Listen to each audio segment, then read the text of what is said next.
Test. Oh my gosh. Thank you for letting me know, Ada. I updated OBS. I think it switched my mic source. I didn't even notice. Alright, I really appreciate that. So, yeah, what I was saying was, I was just saying that we're continuing our shiny hunt of Vivillon today. That,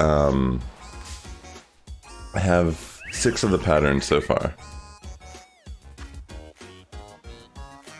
Yeah, exactly. I haven't streamed since I updated it, so that makes sense that, yeah, that would be the issue that occurred. But yeah, this is the current pattern I'm going to be hunting. I don't even remember what this one's called. Actually, let me look real quick. Let me find that Vivillon chart.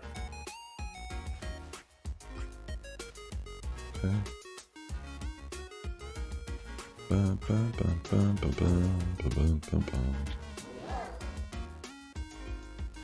Right. This one is...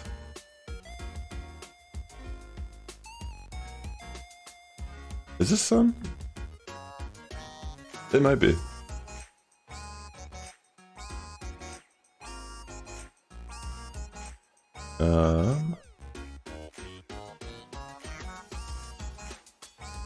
I think it... Wait, is it? I don't know if it is. Well, let me look again.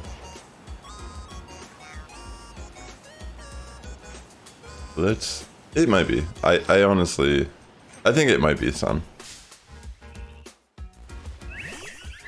Let's take a better look. I have an image up now for reference. Let's see. I mean, it's somewhere in South America, so it might be actually... It might be Sun. It might be north enough that it's Sun. I don't have a sandwich made yet. I just wanted to see what pattern it is before we hunt it. I sent this in last night on the tail end of my high plane hunt. I didn't find it. If I found a shiny of this, I would have just moved on to the next pattern. But yeah, I had 10 minutes on my boost. Oh, I don't see any Vivillon. Okay, there it is. Actually, that does not look like Sun. Oh, it's Ocean. It's the Ocean one. Wow, how that... I'm actually kind of surprised it's the Ocean one. Where is that located? What? I'm so confused how that's the Ocean one. Because it's not even like on the map as that.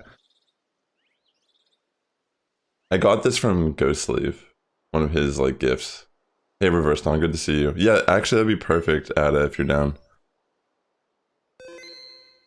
Nice, Ada. Is it, hopefully, are you looking for the elegant one? Or I'll connect to the internet and get to the Union Room.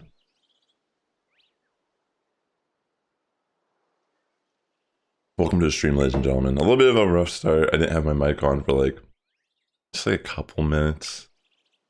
But yeah, it's fine. We're all good now. That's good to hear, Reverse Dawn. Good to see you, bro. Alright, let me get into this Union Room real quick. And then we'll go from there. Yes, yes, yes, yes, yes, yes.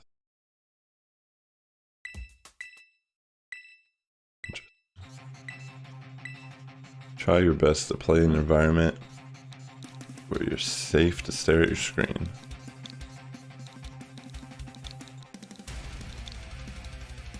Alright. Yeah, so we're hunting the ocean pattern right now, it looks like. I'm guessing like if you're just in the ocean in general or near the ocean, maybe there's a chance to spawn it. I have no idea. Like I swear where he was from, he's from like Trinidad. Alright, sick. Alright, I'm heading in.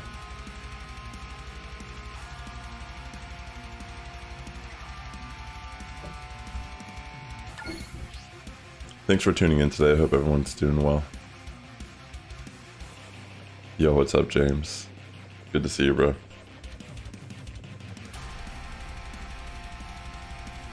Alright, we're getting into the union room now.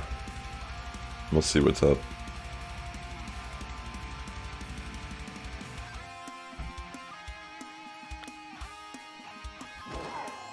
Okay, we're getting a boost from Ada here real quick. Because Ada's the GOAT.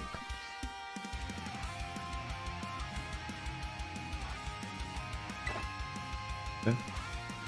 I'll bring green pepper. I'll just bring like the same stuff I've been bringing.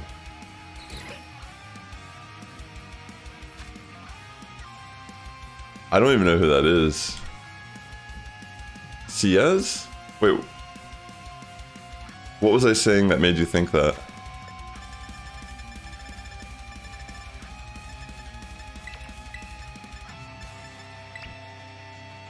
There we go.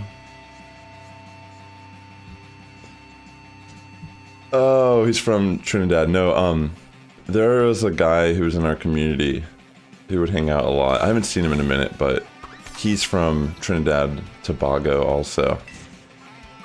And the gift that I took into Scarlet and Violet today is from his region, and it gave me the ocean pattern, which I wasn't expecting, but I'm okay with that. I was just saying how I was expecting it to be something that wasn't ocean. I honestly didn't know what it would be. I just didn't think it would be ocean. Wait, I think you knocked off the potato. How come you put the top on? Wait, maybe it worked for you and it just showed on my end that it fell off. Yeah, I'm pretty sure it fell off. You're gonna have to make another one. I don't know, I never put bread on top. I don't think it's worth it. Let's see. I'm pretty sure you have to make it again if the potato salad fell off. Yeah, it did teensy power.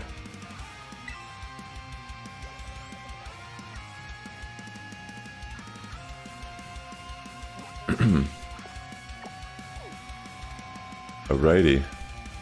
Yeah, just don't put bread on it. Oh wait, should I day skip to get rid of this mass outbreak?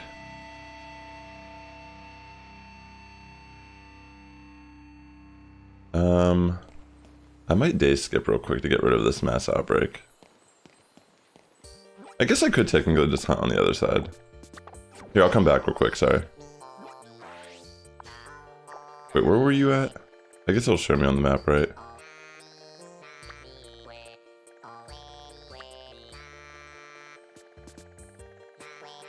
Where were you at?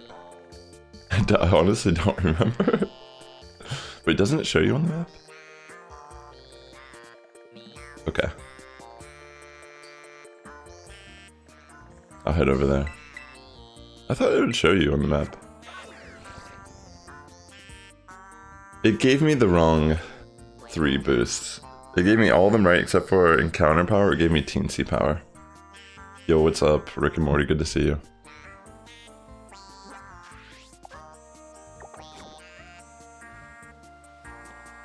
Which Poké Center? Maybe it's the other one you're talking about. I think you're talking about the other side. Let me head over there real quick. Yeah, for the most part, I've just been kind of working on getting the Vivillon patterns in different shinies. Alright.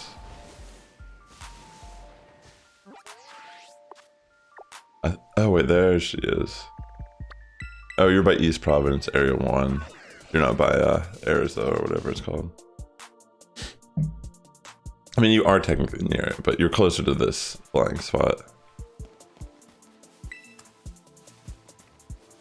Alright. Let's try it again. Yeah, just don't put the bread on top. It's not worth it.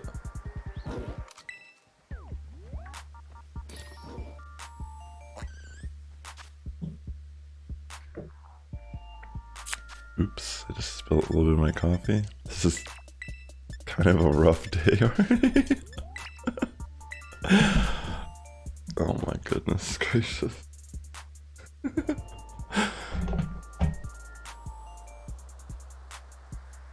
One of those days already. I feel like I should like... Well, I'll be right back. Yo, Dan, what is up? Welcome to stream. Great to see you over here. Let me get it.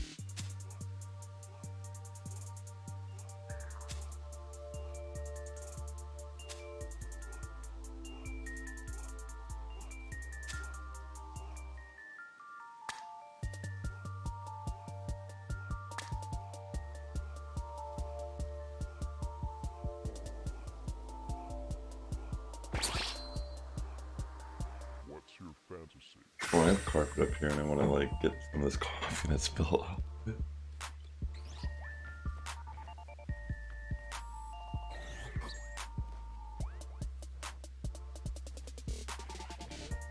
Thank you, appreciate you, by the way.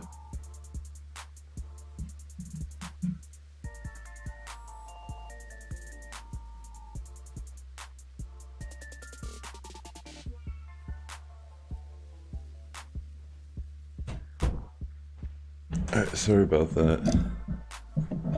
I just started, Dan. I literally just started. I'm still getting... I look tired. I just woke up, yo.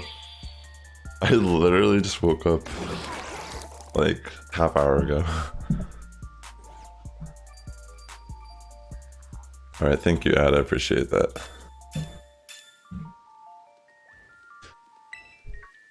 You've been up since 6 a.m. Wow. Yeah, it's like 10. Is it like 10:15 here? Sounds good, Dan. Great to see you, bro. Have a safe trip home.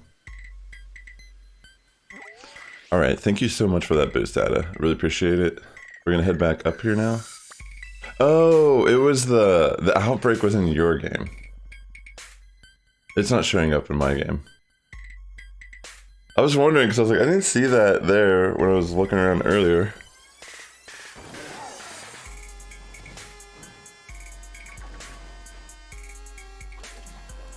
Nuckley. Oh no, it was the Nog, whatever it's called, its middle evolution.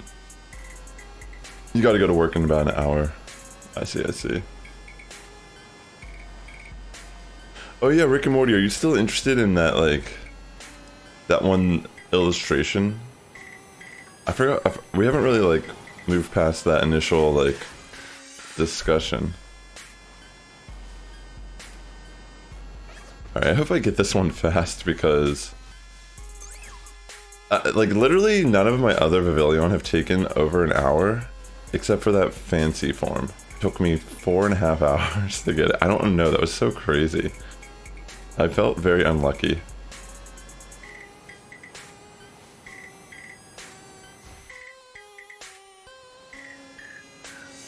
Yeah, it makes sense. I usually just knock out the Terramon, so it like stops spawning. But yeah, we're just gonna do the typical process here. It's pretty noticeable as long as we're looking at the body, if it's shiny or not. But yeah, for the most part, if it was raining and windy, it would be pretty solid because at least all the Hoppit and Jumpluff kind of get despawned, which create more spawn points for potential Vivillon. But it's whatever, I mean, for the most part, we're gonna start off. I'm trying to debate if I'll just sit here and hunt Vivillon today, because technically I could get 2 new patterns in my game aside this one today. I did experiment with sending in a postcard from my girlfriend's game in the same day. It does work. I mean, it's obviously gonna work to give her the bag also, but it does affect the in-game Vivillon patterns, and you can change it as many times a day as long as the game that's transferring a postcard has not sent you a postcard that day yet. So this is from last night, or this is from yesterday, this pattern that I entered in the game. So technically, my Pokemon Go and my girlfriend's Pokemon Go can send in a new postcard today. I actually don't even know, though, if she has any postcards that are... You know, because she doesn't play as much as I do. And I know she does save some postcards occasionally from friends and such. But I'm not really sure how much of her friends list postcards are patterns that I do not currently have in-game. This one that I'm currently doing is actually from her game, because she had a Ghost Leave on her friends list also. So, yeah. I don't know. I don't even know if Ocean was one that I really knew how I was going to get. I think I might have some gifts from Hawaii. But yeah, this is probably one of the ones that I didn't exactly pinpoint down if I had a postcard for it yet. So it's kind of cool that, you know, we know that we are going to get it at least. I'm still holding out hopes for the chance that maybe one of these shinies we end up catching will have 0 attack IVs. Like, I feel like if I'm catching multiple shinies of the same species, there is a good chance we can get optimized EV, or IVs, excuse me. We'll see though. But yeah, for the most part, we just out here. Yeah. It doesn't feel as bad as it was last stream, to be honest. It was pretty irritable last stream. It is a little unfortunate that they've already announced like DLC for this game, yet they still haven't really fixed the base problems of the game. I wonder if like it can be resolved or not. Or if they're gonna hold off for like the new Switch. Yeah, I did actually, Ada. Thank you for that. Ada hooked me up with an egg for a Hisuian Zora. I'm considering on Masuda method breeding it down. Oh my gosh.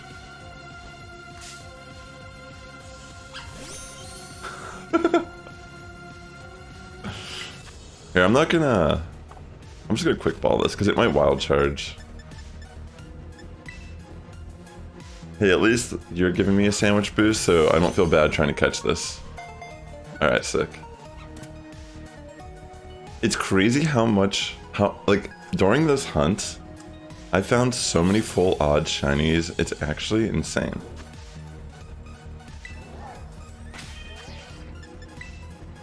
So do you think if they focus on working on the next Switch, like making it good for the next Switch console, it might be better? Or is it just like... Yeah.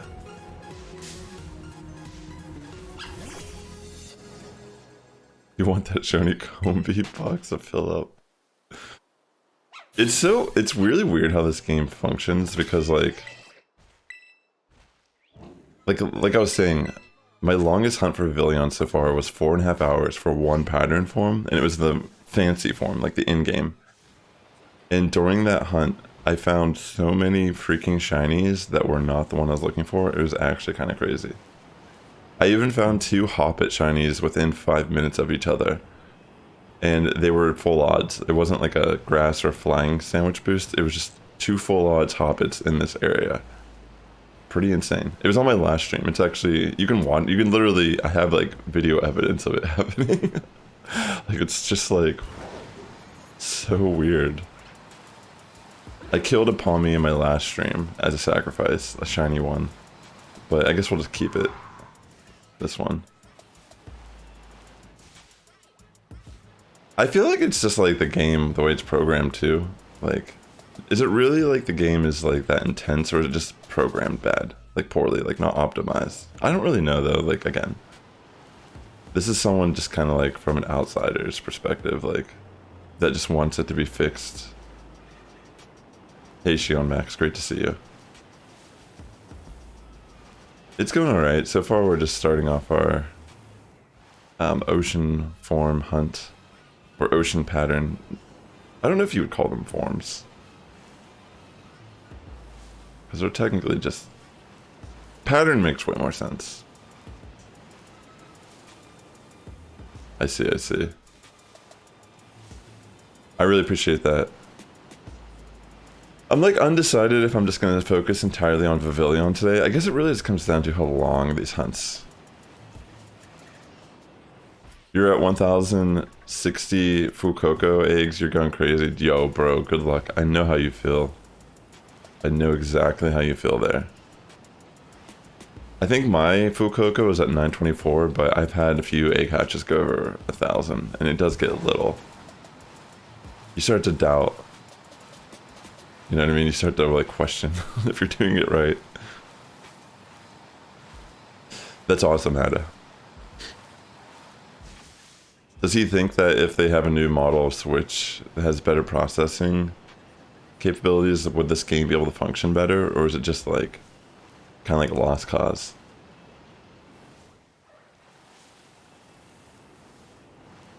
Oops. If it was on PC, it would function properly. That would make sense. I mean, PC is just a bit more powerful.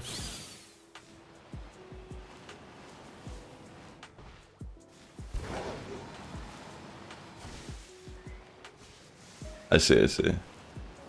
So whenever they develop these games, are they like just testing them on like PCs essentially? That are like, kind of like emulating the processing power of a Switch? That would be pretty interesting to think about if like this game actually was like on track to being like really well done, but it was just like an oversight that it wasn't programmed to fit on the Switch properly.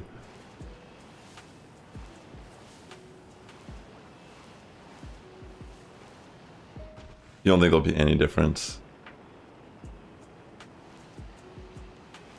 Interesting. I just wonder, like, is it going to be similar to how like when the 3DS came out, like DS and 3DS era? You know how like the DS obviously was like the older model, but you could still play DS games on the 3DS and they could still trade with each other and such. Like I'm assuming like maybe the new Switch will be similar to that kind of like connection or association.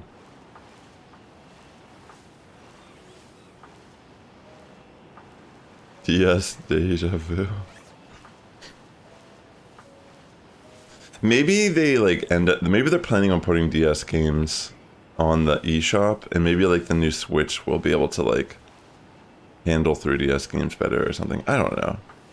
I assume at some point we're gonna get GameCube and DS games.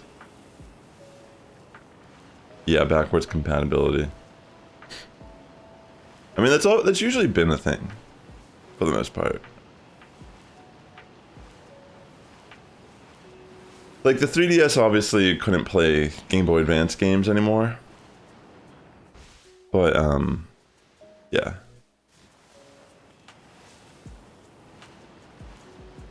But yeah, thanks for coming out to the stream today, ladies and gentlemen. A little bit of a rough start.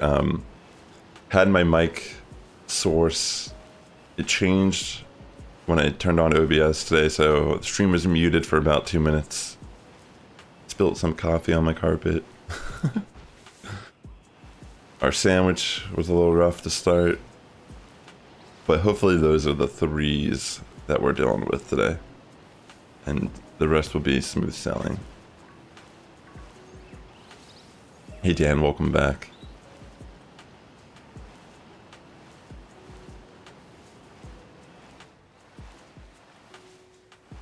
Yeah.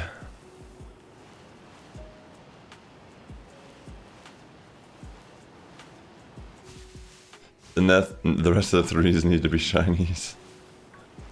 Exactly. I mean, we did find a shiny already, but it just wasn't one that we're hunting. But yeah, you know, it actually makes me think, for how often we've just been running around in the same area, like, honestly, there's probably a good chance you just find shinies anywhere in the game, if you're just persistent enough.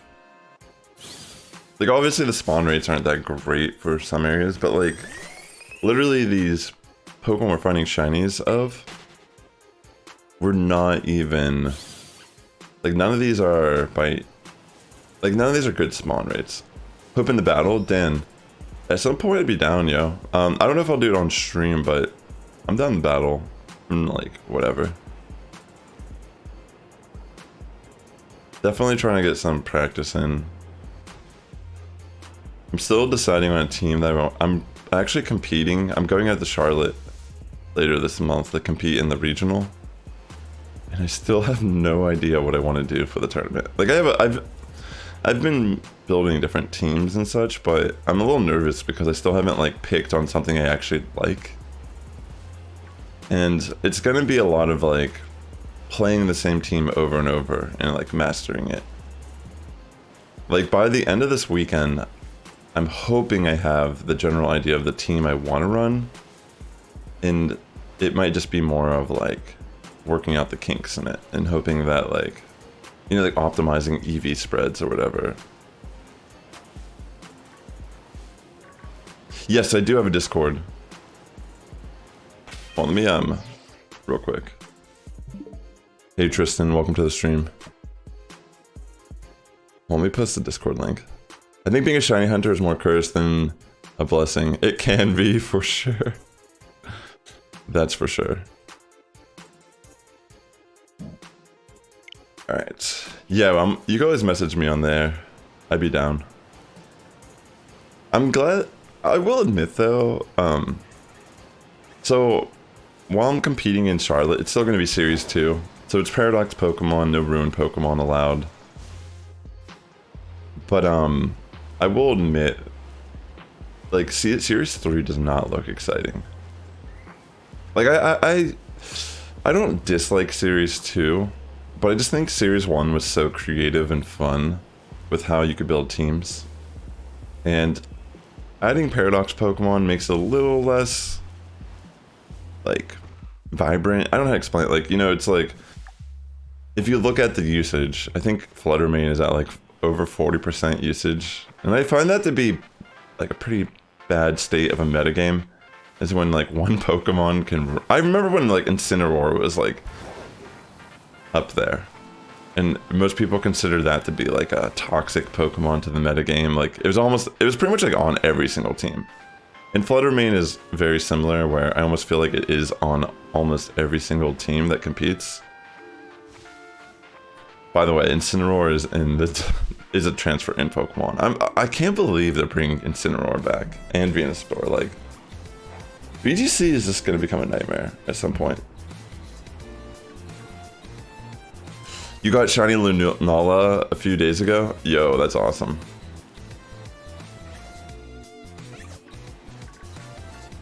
Yeah, for the most part, I don't know. I have seen some speculation, like, there's been some... I'm sure you already know about the DLC, right? You know how for Dynamax and pretty much like all the special mechanics in the game, there's been like certain... Like for Dynamax, it's probably the best way to explain it. There's certain Pokemon that can Gigantamax, like, you know, Charizard can Gigantamax, and it changes the visual look of that, like, Dynamax form, and then also it gives it a different fire attack. So there's leaks or rumors that have come out that say that in the DLC there's a new feature for terrestrializing that hasn't been explained yet or revealed yet in the trailer, that there's going to be new terrestrial forms for certain Pokemon, and it is going to be determined on the terrestrial type that they become. So for example, say like Charizard has a fire Terra type now in the DLC. Like, apparently it should change, like, I mean, it's not really, like, explained what exactly changes.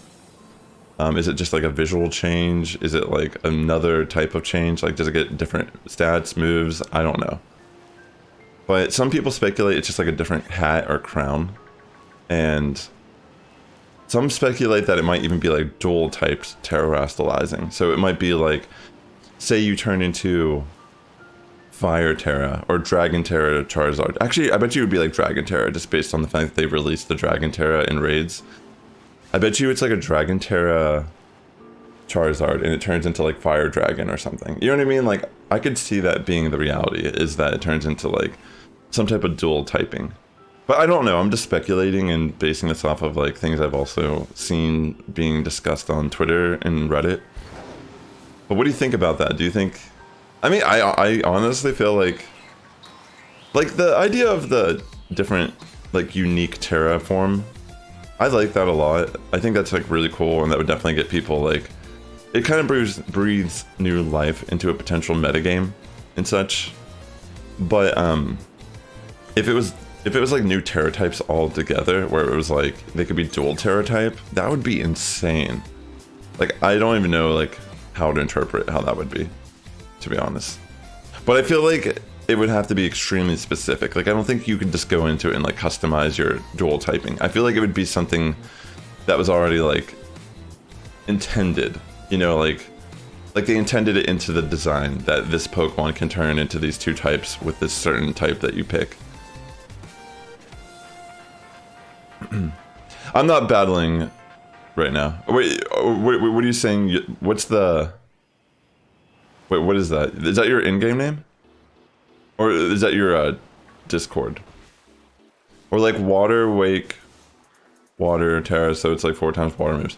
Yeah, something to just kind of like give you incentive to go a certain terra type. Which wouldn't necessarily be bad competitively, because then it would kind of like give more of like a streamlined approach to what, like, I mean, obviously in tournaments it's open sheet so you can see what the terra types are, but like on the ladder you could almost like assume if you saw a certain Pokemon that it would probably run its preferred terra type or whatever, so you could play around it a little bit. You miss Incineroar?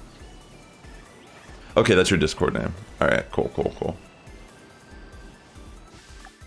So yeah, I guess like, who really knows what could come from it, but those are things I did think. Hey, Librarian Vibes, great to see you, welcome. You don't fully agree with those data miners leaks. Some things just don't line up with Gamefreak track record, and some decisions are super unpopular what leakers are claiming. So do you think like the Terra type thing is not a reality? You have another shiny Comfy. That's how it goes.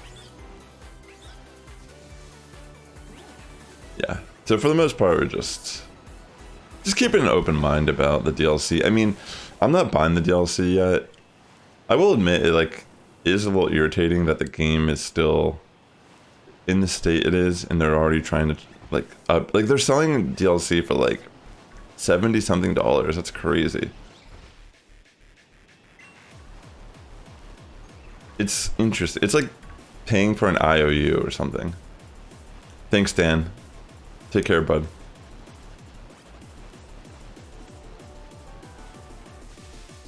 You don't think that the Pokemon coming to the game are accurate? Is that what you're trying to say? You don't think the transfer inlet list is accurate?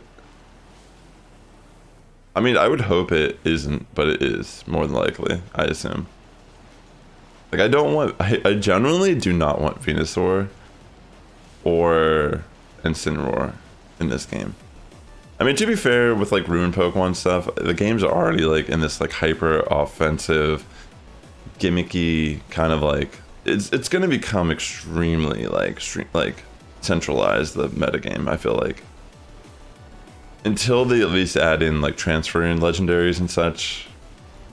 But even then, like, I guess we could see, like, maybe we do need stuff like Incineroar to help balance out the power creep in this gen. I don't know.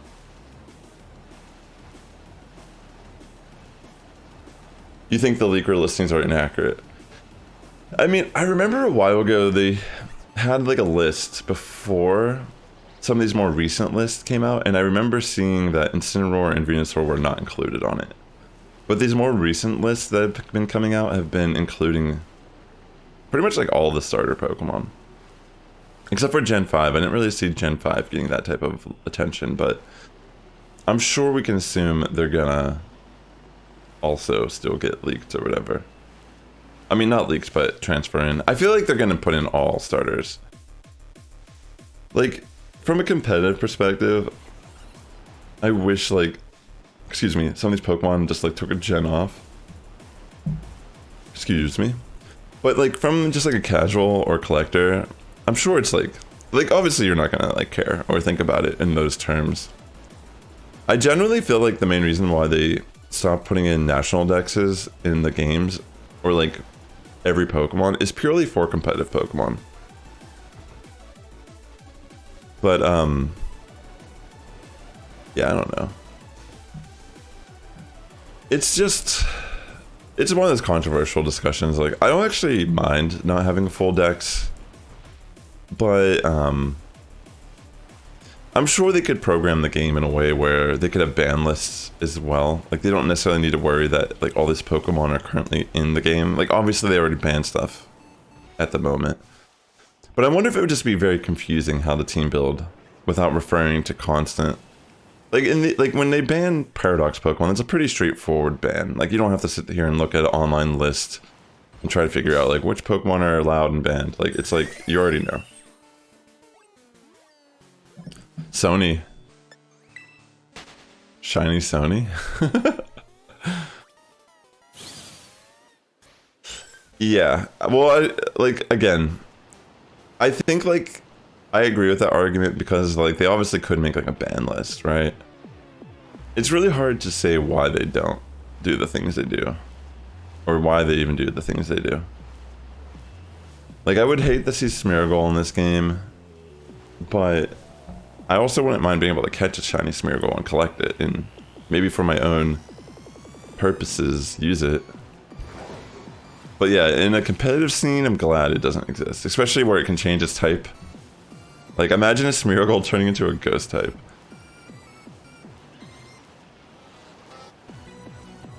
Just like little things.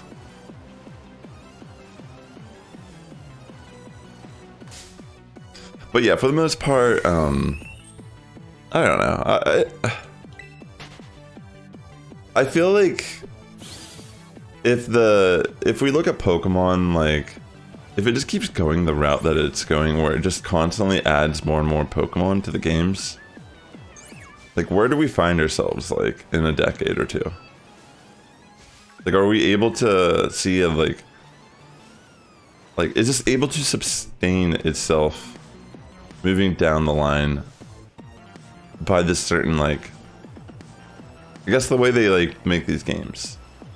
Like, could they ever make a new Pokemon game that never introduced a new Pokemon, but like maybe just like new gimmicks and features and things to do in the game?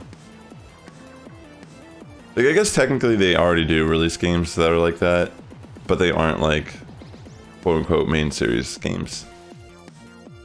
Like, I just wonder if it would be possible for them to release a main series game that doesn't actually add any new Pokemon, but it like somehow still progresses the whole like franchise.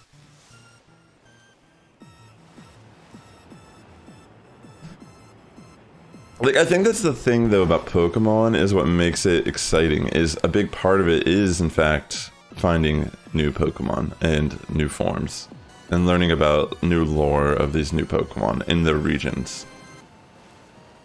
But like, could this, like, if it came between the game ending and continuing on, but like they just changed their core, like, I guess like how they build these games, would it be better or would it be worse? Like, how much longevity for a franchise do they have if they, like, I guess like the best thing they could do is what they're doing right now, is like not putting every Pokemon in every game. So it's like, it still kind of creates this like desire to play a game because your favorite Pokemon's in it, or it adds more value to some Pokemon because they're not in every gen. I don't know. I'm just speculating. Just trying to like wrap my mind around like options they could have. Or if it just means like that they're already like stuck on this path and there's really nothing they can do. Because like, even think about Terra, like, I think so far they've had a pretty solid track run of like, for the most part, the gimmicks have been alright. I don't really like the Z moves. I didn't really play Sun Moon that much, but I think Z moves are probably like the least interesting, or maybe even like less balanced of all the features. Mega evolutions were cool, but very much broken. Gigantamax, Dynamax was really... I thought it was pretty cool, personally. Like, especially looking back on it, like Gaiju Pokemon, like, it's super cool. This gen has a very unique mechanic in terrestrializing, which... What I ask is, what could they do in the next generation that would, like, feel like they're progressing? And they're adding a new, like what could be done competitively that would shake up the VGC and singles gameplay while, like, not taking, like, a step backward? Like, what would be the most... What would make even sense? Like, I feel like even people were predicting that Pokemon would try to do something with changing types for a while now. Or, like, even adding, like, a third type to the Pokemon. I think adding a third type would be worse, because it'd probably become way too imbalanced. Like, some Pokemon would just become godly. Mega, Gigantamax, Terra. Just mix them all together. Just have a game where, like, every single gimmick exists, and then it becomes like a terrible shit show of a game. They just terrestrialize into a steel type Mega, or no, it's like they just terrestrialize into a Water Terra Dynamax Primal Groudon. That would be insane. And could we even trust that the game could function properly if it did all those things? You would, like, be moving at like 10 frames per second.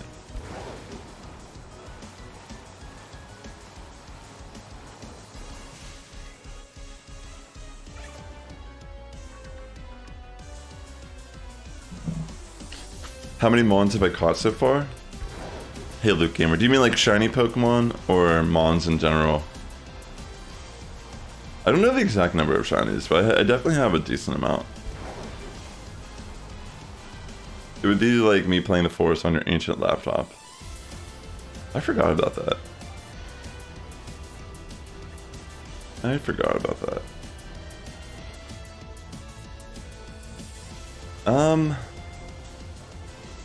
I'm not exactly sure the number of shinies I have off the top of my head, but right now we've been trying to get all the Vivillon forms.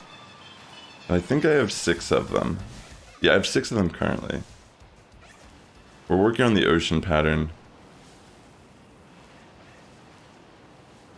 Shiny on the stream? Today, on stream, I've only found 1 so far, and it was a Palmot or Palmy or whatever. But in general, like, I found a lot. I have at least, like, 3 boxes that are, like, getting close to full of shiny Pokemon, and those aren't all the shinies I have in game, because some of them are not in those boxes. Some of them I have for VGC, some of them I have for, like, raids and such, and they're kind of just chilling in different boxes. But right now I'm just kind of... We're on the tail end of this sandwich. I still have not found a shiny Vivillon of the ocean pattern variant. We're still just trying our luck.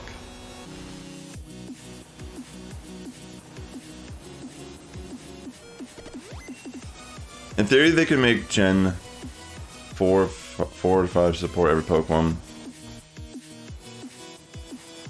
You mean like, you're saying Gen 4 and 5. You're not saying Gen 45, right? Because I wouldn't understand otherwise.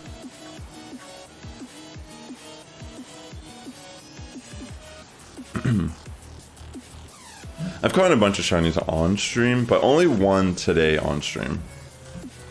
We've been live for like 47 minutes so far.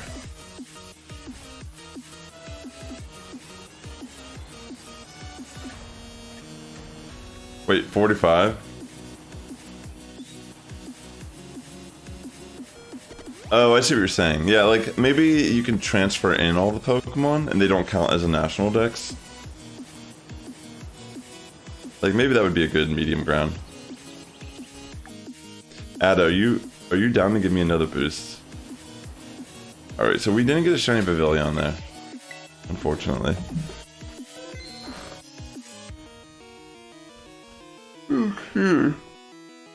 awesome. Thank you. The third season of Mandalorian just started playing recently. The first episode was a little... It was actually one of the shortest pilot episodes. Well, I guess it's not technically a pilot, is it? It was one of the shortest episodes they've done for the beginning of a season for a Star Wars show in a while. Actually, I think it is like the second shortest one.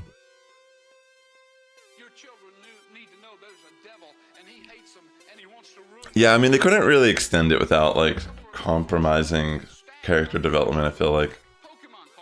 I won't talk about it. I won't spoil anything. I don't know if any of you are even interested in that type of stuff. Personally, I feel like... I like The Mandalorian, but I feel like it's kind of overrated, too. I don't know how to explain it. I think I only feel this way because... I feel like they did Boba... Like, I don't know. I guess it's more of like feeling some way towards Disney still. Like, resentful of like what they've done with some of the Star Wars IP. Oh yeah, for sure. Like, I like Mandalorian. I think I would say Mandalorian was like my favorite Star Wars show until Andor came out. Like, I legitimately think Andor is one of the best Star Wars shows they've made for Disney. Like, it's like hard for me to even understand, like, even like to this day, like, my gut feeling is I feel that way about the show. But like, I look at it and I'm still like shocked that that's what it is. Cause like, it's like, I still feel like, is that really what I feel about it? You know, is that really the show that I feel so passionately about? You ready, Adam? But it really was just that great. Like it's so hard to explain. Like, it's not like the same. It's like a little bit different than most Star Wars, that's for sure. But like, when it came to like just a show being written and like what it offered as a show, like, even if you just took it away from like, okay, this is Star Wars, it was just such a good show. Andy Serkis kills in that show. Like, he's just such a good actor. But yeah, I mean, Mandalorian, I still like it. Like, I loved like Boba Fett, for example, as a kid. It was just like something about the character's mysteriousness just made him so much better. So I feel like in a lot of ways when I watch Mandalorian, it's kind of like, it kind of makes me think of like the Boba Fett that it kind of just makes me think of that like vibe.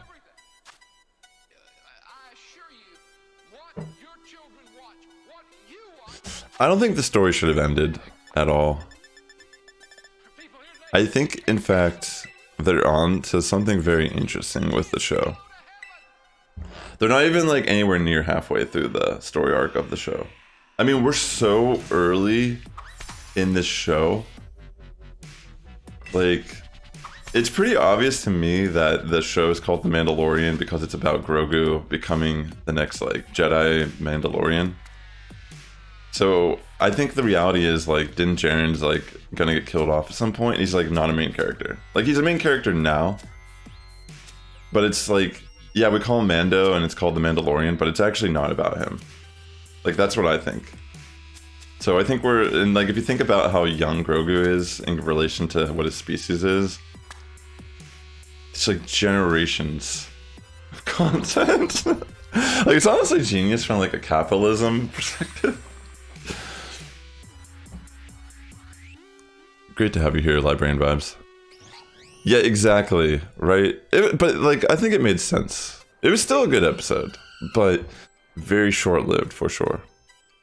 Like, personally, in regards to like Mandalorian, I'm actually kind of hyped because I don't know like how many of you, like, I'm not gonna like say too much, I guess. Like, I guess this is mainly if you've watched all the other Star Wars shows. Like, if you watch Star Wars, like the Clone Wars, the animated show, or Star Wars Rebels, which was kind of like a sequel to not necessarily a sequel to Clone Wars. Like, I guess like Bad Batch is technically more of like a sequel to Clone Wars, but it's taking place after Order 66. Star Wars Rebels.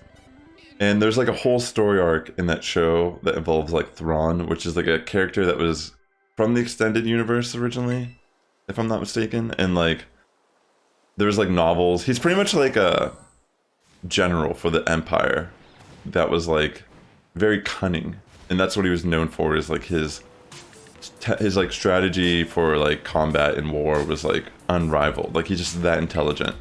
It's like it has to do with like whatever species he is. Like I think it's like this this or something like that. I forget what they're called. Like I never really read the Thrawn books or whatever novels, but they kind of like brought him back in that show, the Star Wars Rebels one.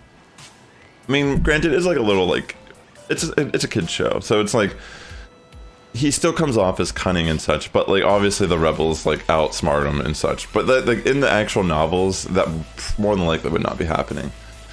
But like they've already tied in Mando season 3, like the very first episode, they already showed a connection between Mando season 3 and Star Wars Rebels. Because whenever like there's a whole like the way Star Wars Rebels ends, there's like these whales that can travel at like light speed. I forget what they're called right now off the top of my head. But at the end of Star Wars Rebels, Thrawn and Irza, or whatever his name is, they both ride these like whales into like into the future, or like some direction. Like it's really unknown where they've gone, but that's like how the show ends. And there's connections with like Sabine, who's like a Mandalorian who's in that show. They've already confirmed she has a live actor role in Ahsoka. Like there's connections between the Ahsoka show and Star Wars Rebels, and also Mandalorian, obviously. But yeah, in the first episode, they actually kind of show these like, this is the one spoiler I'm giving for Mando season 3, but mainly because it's not really like that big of a spoiler. But there's like a point where like Grogu and Mando are in hyperdrive, and they're like seeing these things in like the hyperdrive. Those are the whales that are from Star Wars Rebels. I forget what they're called off the top of my head. But yeah, they're already making a reference to Thrawn in Mandalorian, so a lot of people are speculating that Thrawn's going to become like one of the active, like, you know, like nemesises throughout. Like, I don't know if it'll be this season, but at some point they're probably going to bring in Thrawn, and we're going to be dealing with Thrawn with like Mando and Grogu. But I don't really know either. It's hard to say. Yeah, they're pretty much like space whales, but there is a name for them. I just don't remember what they're called. But they live in space, and they just like travel through like hyper dimensions, and like they're like dimension travelers essentially. Pure goal or something like that. I think they're called Purgles. But yeah, in regards to like even just that, like they've already kind of been building up Mandalorian's gonna be connected to the sequel films of some sort. Like, I mean, there's a chance. I personally don't think they're gonna show Rey Skywalker. Like, that would be kind of dumb. Like, I don't know. Like, if they somehow can fix the sequels with these shows, then sure, that'd be interesting. But like, even in Obi-Wan Kenobi, how they had Reva fly to Tatooine, or like go to Tatooine and try to like kill Luke. Like, that was some of the dumbest writing I've ever seen in a Star Wars show. Like, that was one of the biggest like plot. Like, it's just like, it's so bad. It's like some of the worst writing you could have ever made in a show. It's like a fan could write better stories than that. Like, why would you randomly put that? Like, it just like doesn't make any sense, like, at all. So you're telling me that Luke as a kid saw a Sith, like a Inquisitor, and just like literally had no idea about like Jedi or like anything? You know what I mean? Like, it just doesn't make any sense. Like, maybe he did know about Jedi, but it's like, when you look at like A New Hope, like, he just seems like such a simple farm boy. And to have like a kid have that type of experience and them just turn out, I don't know, it just doesn't make any sense. Like, Obi-Wan Kenobi show was so bad. Like, I don't even know if like the fight between Darth Vader and Obi-Wan was even that good, if I'm being honest. Like, It's like we all like wanted to see that. That was like the main thing people were like hyped up about, right? But in the end, it's like, at what cost? like it was just pretty bad. Like you're telling me like Obi-Wan Kenobi just walked away. It's like, it just, they just make Obi-Wan Kenobi seem like such a terrible character. Like whenever you look at it, it's like, why would you just let him live? Why would you let Vader live? You know what I mean? Like, it's just so many layers to it that were just, you know, I haven't had much hope in Disney. But that's what I'm trying to say, is that when I watched Andor, I had zero expectations going into that show. Like, I didn't even really care much for Rogue One. I thought it was a cool movie, but I wasn't sitting here, like, praising it either. I was just like, okay, this actually is alright for Disney. But when I watched Andor with no expectations, and like, take into account, like, I don't care about these characters like that. I think Andor is one of the best shows they've ever made for Star Wars. If not, like, one of the best things that happened to Star Wars in a long time. And I think that, like, it was very polarizing with the audience, but I think that actually just kind of doubles down to why it's so good. Because the Star Wars audience is so watered down at this point. Like, there's people that legitimately are just Star Wars fans purely based on the sequel films. And not to be whatever, but like, that's like a different brand of Star Wars. That's not the Star Wars that I grew up loving and, you know, still wish was like it was today. So it's like you're essentially having two people like different eras of Star Wars. Maybe even arguably 3 eras, if not even more, if you want to get into like more nuanced complexities of like even prequels versus the original films and such.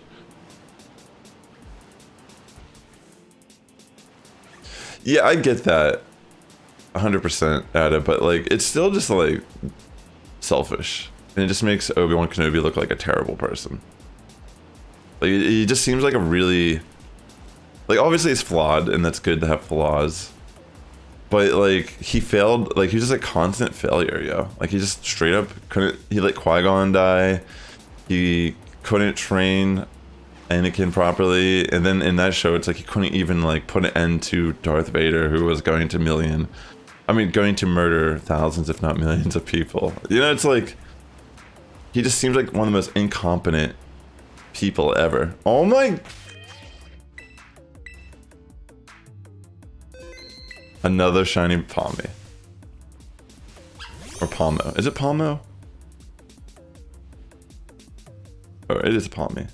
What is with this game? 2 shinies today and they're both this. What are the chances? Yo, this game is so weird. I've never found so many full odd shinies until I started doing this hunt.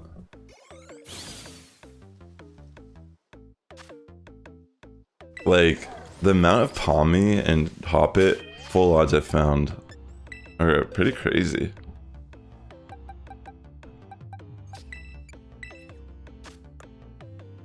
It had a ribbon on it. It had uncommon mark on it. I just think it's interesting that I'm not finding any shiny bug Pokemon, and I have the bug sandwich going. Yeah, I could sit here and nerd out about Star Wars for a while, to be honest. Like, I really like Star Wars. Like, I just love the practical effects of the original films. Like, I don't think even the original films are perfect by any means, but when you think about what they had to go through to become what they are, it's really impressive. Like, A New Hope almost didn't get made, and then Empire Strikes Back is just, in my opinion, one of the best sequel films in cinema history. And yeah, it's like George Lucas funded that entire film out of his pocket. I don't know, George Lucas, just honestly the GOAT. And honestly, it just is unfortunate that, like, I remember, like, living through this, but I guess I care more about it now and, like, seeing the side effects of it all. But, like, I grew up when the prequels were in theaters. And, you know, as a kid, I enjoyed them, of course. But when I went to college, I had a teacher that actually pointed out all the reasons why the sequels were not good films, or prequels, excuse me. And honestly, it makes a lot of sense. Like, a lot of the things that were done in the prequels were poorly done. Like, even what they focused on was kind of bad. But now that I'm like, you know, I've kind of like, I feel like watching the Clone Wars cartoon definitely like made the prequels better. At least in my eyes, for sure. It like added way more context to what was going on and kind of improved upon moments that were just like not really emphasized in the movies. But yeah, I think like overall, like the type of hate that like George Lucas got from the prequels is the main reason why he sold it in the end. And it's like unfortunate, you know, just to look at it now. Like the problem with what happened with like the sequel films, for example, is they had no plan. Like they had no overarching, like there was no connection between the three films. It was like they just made three films and they winged them all. Like that's what it just feels like. They completely just didn't care about like trying to make a cohesive story that was like, you know, actually made sense with like the previous events and the lore and such. Hold on, let me reset Nightbot. For some reason my Nightbot decided to freeze.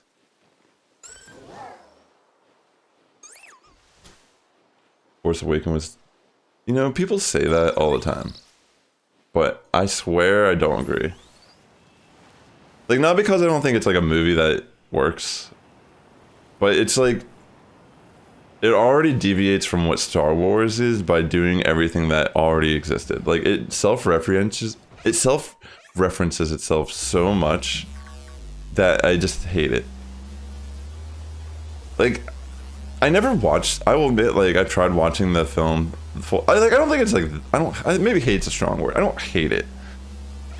I just think it's like a fever dream. Like when I watch it, it just is so many things that already happened in Star Wars just being hashed together to be like, oh yes, this is Star Wars. Remember this thing that happened in a previous movie? It's happening again in this movie. Like they brought the Death Star back. Like, I almost feel like that didn't happen. Like, didn't they bring the Death Star back in that movie? Like, I almost feel like I'm like having Mandela effect. Because like, that's how much I don't care about that movie. And if I am right that they brought the Death Star back, then how is that already not like the worst fucking movie?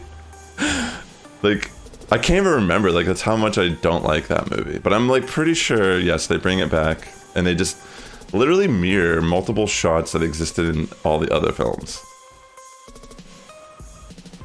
Yeah, it's stupid. Like, how unoriginal can you get? It's like, how did they think that's what made Star Wars, was just a Death Star?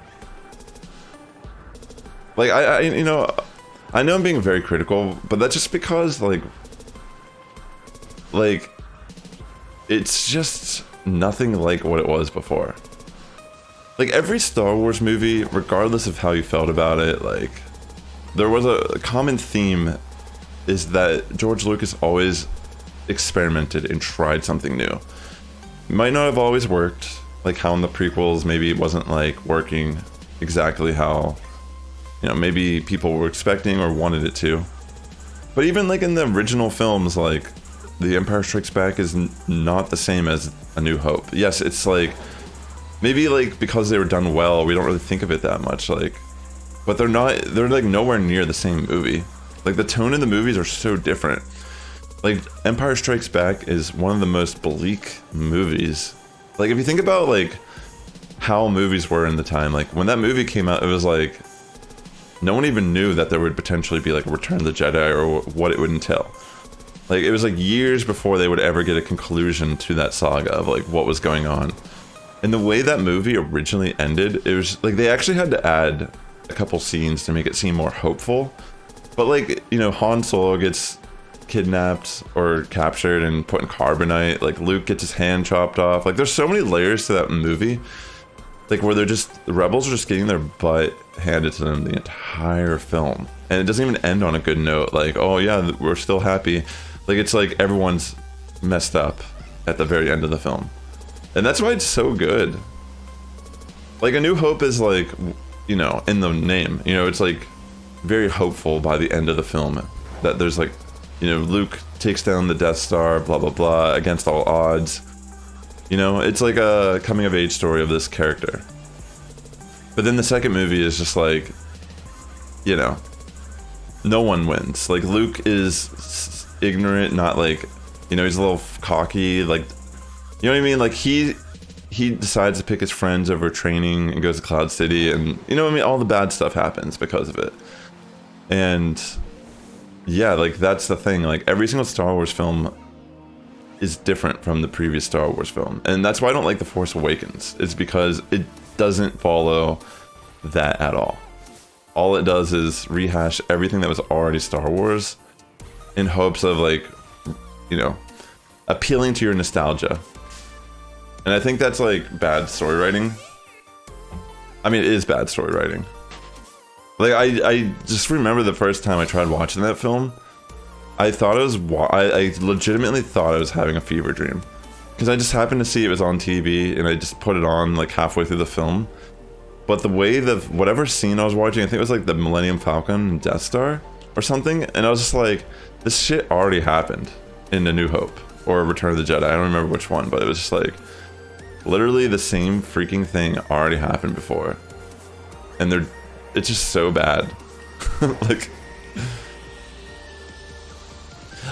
you know, like, there's definitely interesting character choices and such in Force Awakens. I'm not, like, gonna discredit that, but it's just the fact that, like, majority of the plot devices were already rehashed plot devices is already just, I can't even get behind it.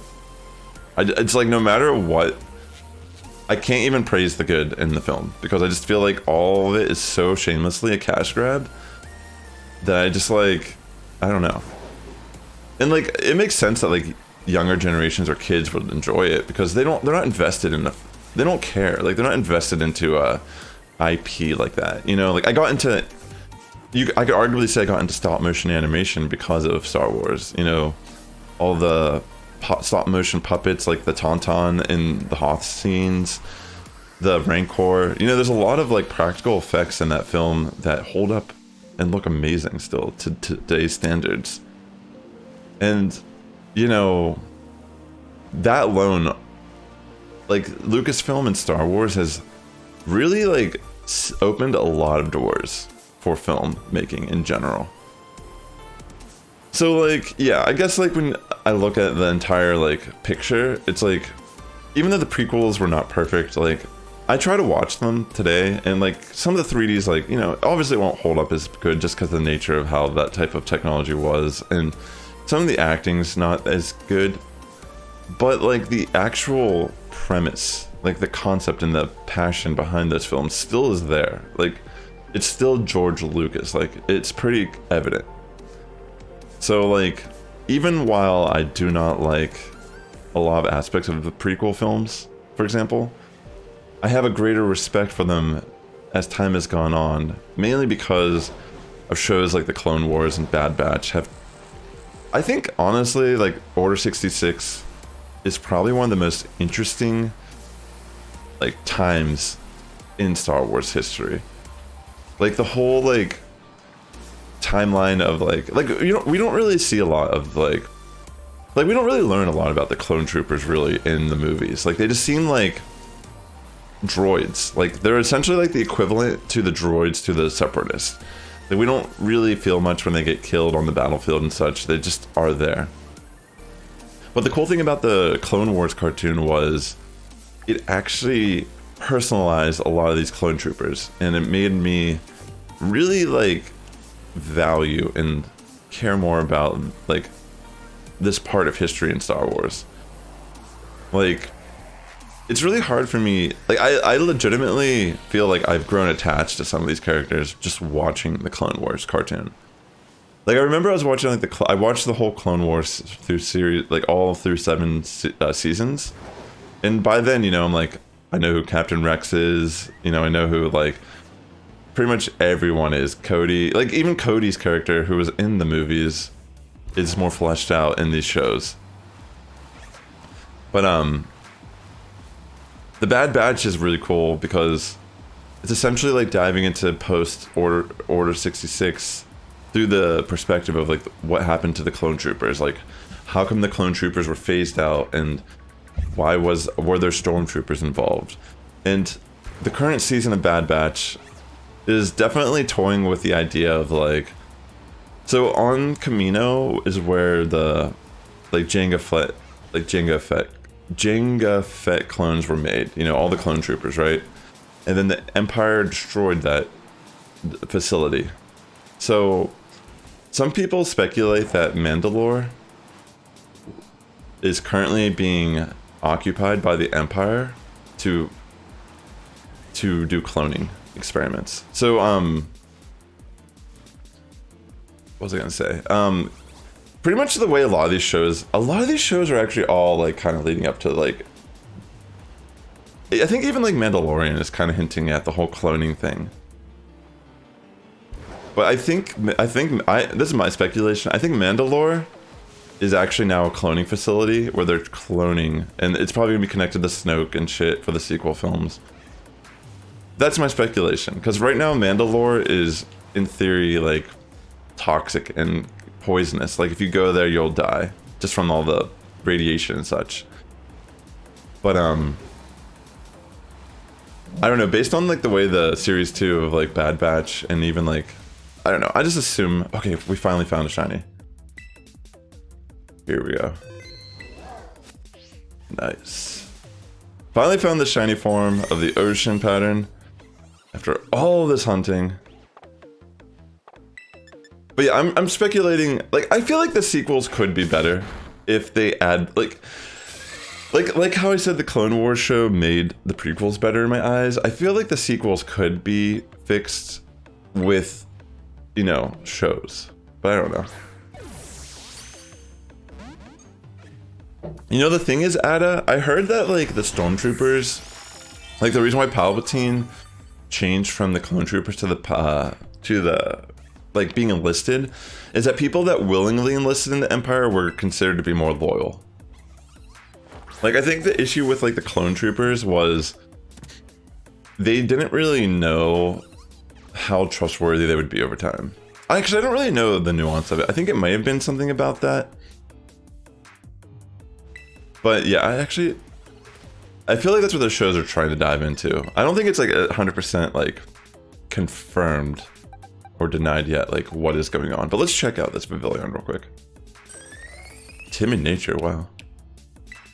Of course, no good, but it's in special defense.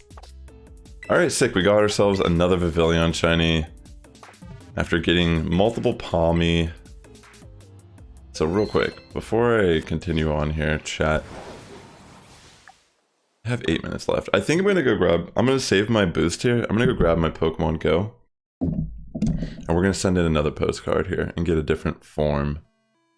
So real quick, let me just be right back and then we'll continue on. I'm gonna grab more coffee while I'm downstairs as well. Here, I'll move on from the Star Wars talk. I'm just kind of like ranting. But yeah, I'll be right back, chat, and then we'll continue on. Thank you so much for tuning into the stream today. I hope you're all doing well. I really appreciate the support here on the platform. And yeah, be right back.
Alright, I'm back. Sorry for that.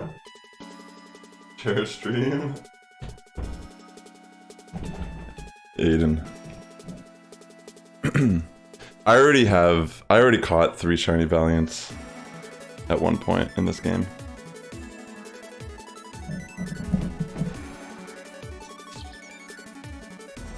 It's pretty easy to do, honestly. There's a spot in Area 0. There's a platform. All you need to do is make a shiny berry sandwich and go to the very bottom of Area 0, the 4th platform. And there should be...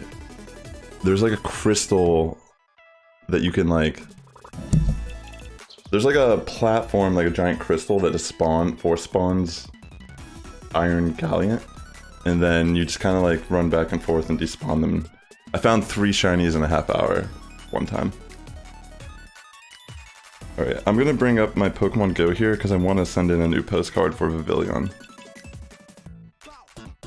So we just caught the Ocean Pattern shiny Vivillon. I still have 8 minutes left on my boost. And I wanted to... I still have 8 more minutes on a bug boost. So I'm gonna switch the pattern real quick. I already traded... I traded one for a Roaring Moon, and I gave one away for free during the stream where I did hunt it. I gave it to one of my viewers. So I don't actually have an extra one now. But if I did have an extra one, I'd be down the trade. Hold on, let me bring up. Yo, Elijah, welcome to stream. But yeah, I'm just getting my Pokemon Go set up real quick. Let me put my headphones back in, and then I'll bring it up here. So yeah, we're gonna find a postcard to send in and change the pattern of Vivillon showing up in my game. There we go. Just wanted to readjust this real quick. Sorry. Yeah, if you have a boost active, a sandwich boost, if you hit the home key, it actually stops the timer from going down. So that's why I'm sitting on my home screen right now. So it doesn't waste, so I can send in something and potentially shiny hunt the rest of my boosts that I have like 8 minutes on. I mean, the chance of me finding a shiny within that amount of time is pretty low, but imagine we found another pattern that quickly. That'd be crazy. Alright, I guess I don't need to sit here and catch this. I'll also, I guess I'll do the gimme goal thing too in Pokemon Go for a bit. Alright, let's go to my postcards real quick before... We don't need to catch these just yet.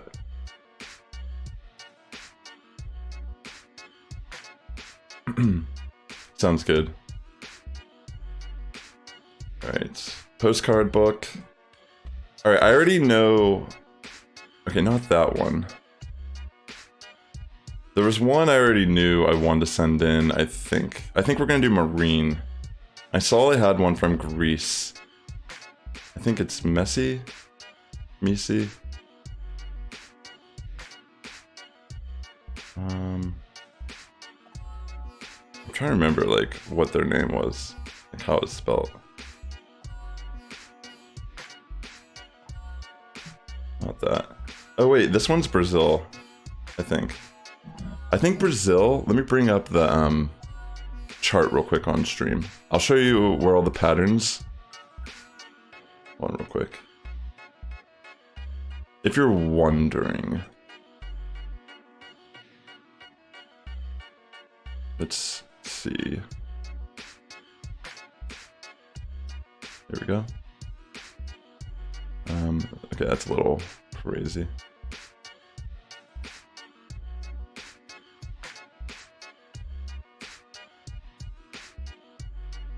Hold on.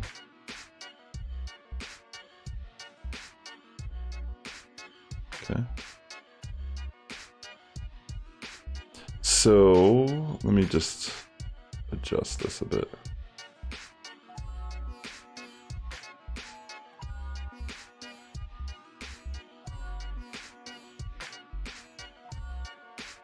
Okay.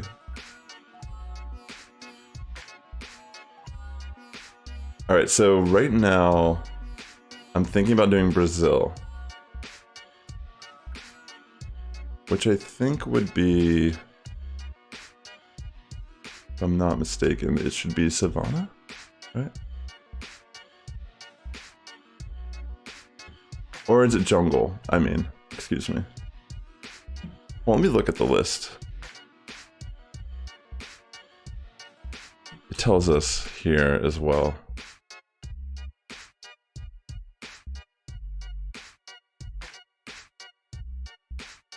Brazil is Savannah. Alright, we don't have that one yet, so I think I'm gonna hunt. I think I might do Savannah. I could, okay, these are the ones I know I could do today. I know we could do Garden, we could do Icy Snow, we could do Marine, we could do Meadow, we could do Modern, we could do Polar, we could do Savannah, and we could do Sun. And Tundra. Actually, Savannah seems pretty sick, to be honest. Let's just do it. Alright, we're gonna do Savannah.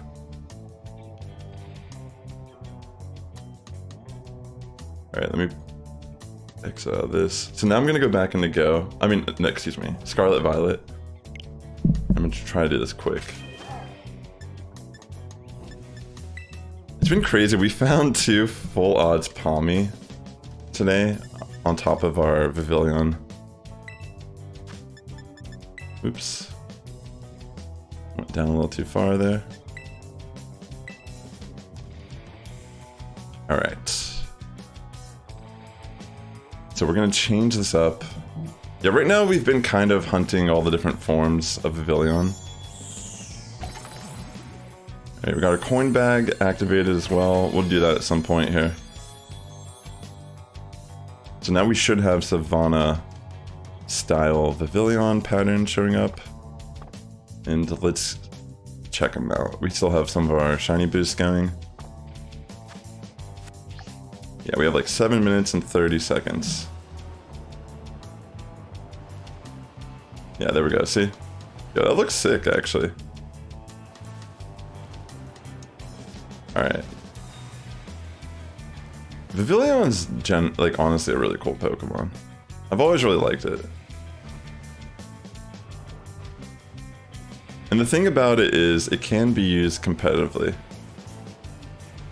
There was someone who top cut a tournament recently at either it was like a international or it was a regional, I can't remember. Yo, what's up, Chimchar? Good to see you. Thanks for doing that trade the other night, by the way. Appreciate you.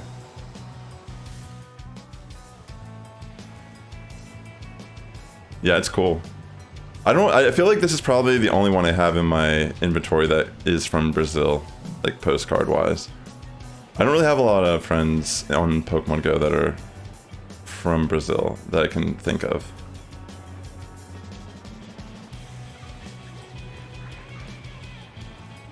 But yeah, it's cool to... It's interesting, you know, this little integration between the different games. I mean, I'm someone that already has been playing Pokemon Go pretty actively. Like, I even, like, was pretty serious into the competitive scene for a while. It's more recently I've kind of taken a step back from it. But, yeah. It's always fun to have, like, this type of cross connection. But I always wonder what it's like for people that, you know, say you're Pokemon Go and you don't have a Switch, or say you're a Switch but you don't play Pokemon Go. It's probably easier for someone who has a Switch because you probably have a Pokemon Go account at this point, just because you probably send stuff to home or, you know, Let's Go Pikachu Eevee or whatever, Meltan boxes.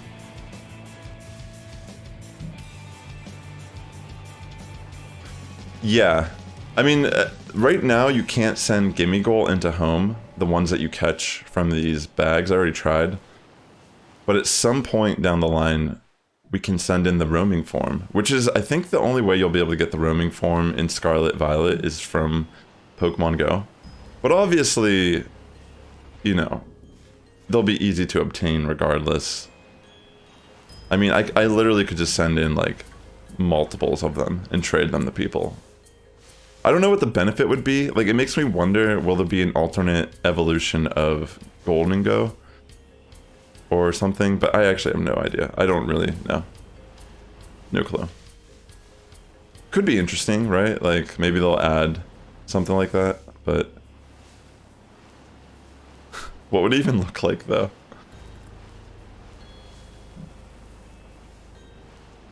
Who truly knows? Okay, I have like 4 minutes and 30 seconds left on my bug boost sandwich. Yeah, so pretty much I've already hunt every single Paradox shiny that's exclusive to Violet. I'm still working my way on trading for the Scarlet counterparts. So maybe that's something anyone listening to is interested in if you're a Scarlet player.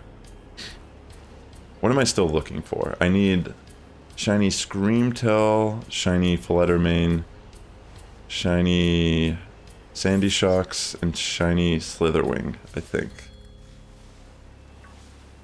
I think that's all I need. And Brute Bonnet, shiny. Because I think the only one I don't have, like, I would trade the equivalent for it. So if you wanted, I think it would be Iron Jugulus for Fluttermane, for example. I think is what the trade would be. Like, that's how I would trade it. Because I do have an extra Iron Thorns. I do have an extra, excuse me. I can't even, like, speak right now. I have an extra pretty much of everything except for Iron Jugulus. Except for the ones I already traded for. Like, I have a Great Tusk shiny, for example. I have Roaring Moon shiny. But yeah. As of right now, though, that's not really a priority on what I'm doing. I wouldn't even be against, like, eventually going in and hunting them myself or something. Or hunting them with someone. Let me give my Virizion buddy some food and stuff. You have 3 iron... You have 3... Excuse me, Fluttermane. Do any of them have bad attack IVs? If anyone has a shiny Fluttermane or Screamtail with low attack IVs, I'll give you like 2 shinies or something for that shit, like, honestly. Depending on what it is. Like, if it's like something that... Oh my gosh, shiny Vespiquen. Whoa. Finally we found one. I wasn't looking for this, but this is sick. This is my first one. Alright, sick. This is actually my very first shiny Vespiquen ever. In any game. Because I never evolved my female shinies that I got Combi wise.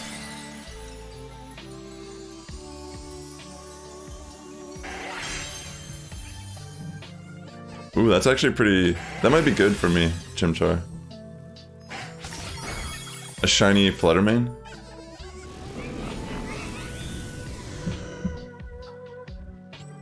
I would have to catch the Iron Jugulus though to trade you if that's what you wanted for it. What should I catch this Vespiquen in? I'll try to catch it in a Premier Ball.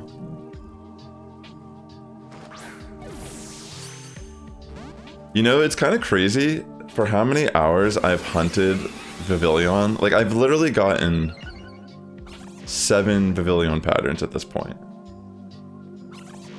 Like, it's actually insane that I never found a female Combi or a Vespiquen shiny. Like, imagine I was over here hunting Destiny Bond. Imagine I was over here hunting Vespiquen. It would have taken me how many hours? Like, it's actually kind of insane. I mean, fortunately, that's not what we were doing.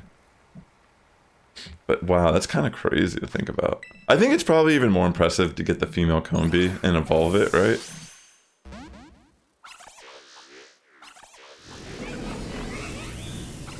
Alright, we're gonna do this rocket grunt while we're waiting.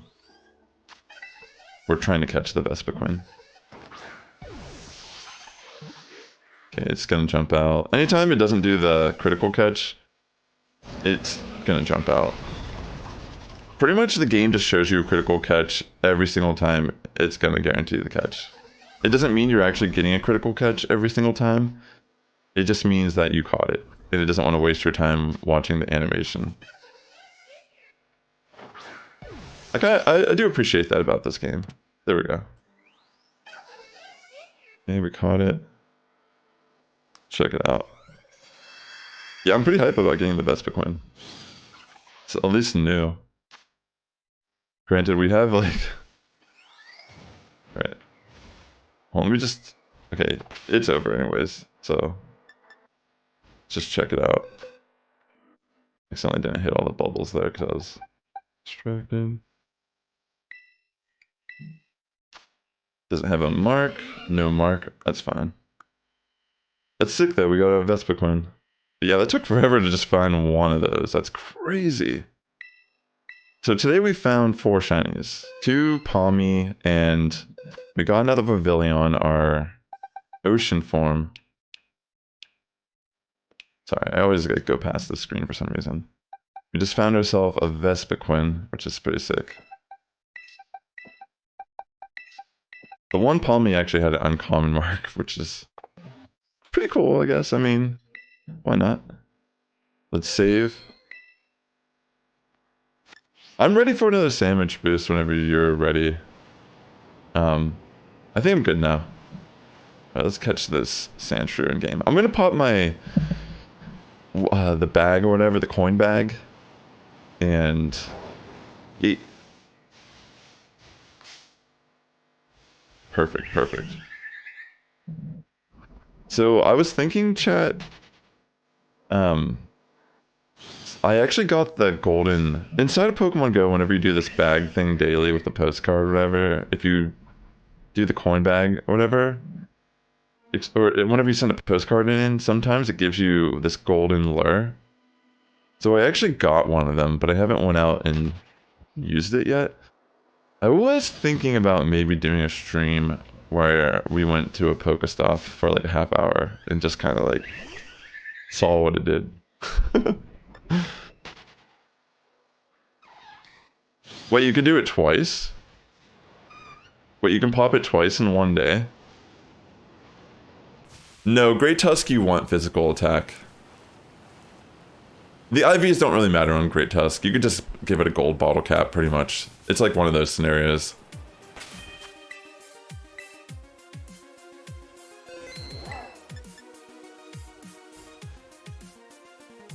Yeah, you get it for doing it for 5 days. Exactly, exactly. Alright, I'm gonna go into the union room. Here, I'll just pop the coin bag. And let me pop... Actually, before I do that, let me get a Mega Gengar activated. Because I want to try to get XL Candy. Who knows, maybe Golden Go will be good in Master League. Like, I haven't really played much Go Battle League in the past few months, but... I mean, I'd be down to play again, because I have no stakes, you know what I mean? You're talking to someone that, like, play this pretty actively. Like, a lot of the people who watch this channel probably have no idea. Unless you're watching on Twitch, then of course you have an idea. But yeah, you never know. Like, I can always, like, down the line, want to play for a season, try to hit leaderboard again. But as of right now, that's just not, like... I have too much other stuff I gotta get done. Alright. Let's open up our coin bag here. It's funny how that always happens, Chimchar. I have scenarios like that too. Or like I'll have a special attacker that has no attack IVs, but it'll be in like a different slot instead of attack. But generally, you only need no attack IVs on special attacking Pokemon. Anything that's a physical attacker, you really don't need to worry about it. Unless you're trying to build like a Trick Room Pokemon, you don't really need to care about IVs for physical attackers. There's no downside to having IVs and special attack, for example. Yeah, there's indeed a female. See, look, we got like 2 XL from my Mega Gengar.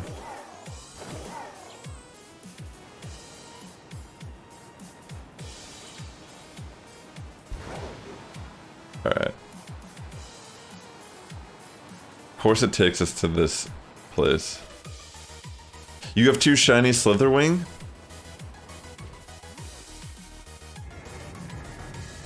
Do you want an Iron Moth for one? I would trade an Iron Moth for a Slitherwing. Did you ever get your Iron Moth shiny?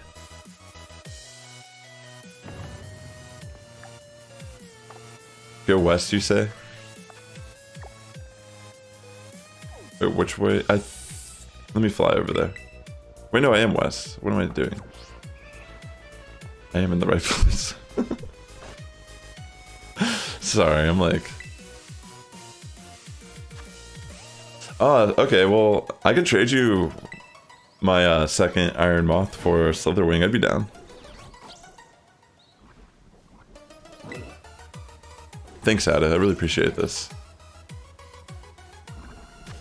Yeah, at some point. Maybe during the stream after this boost. Like after this half hour, if you're still around.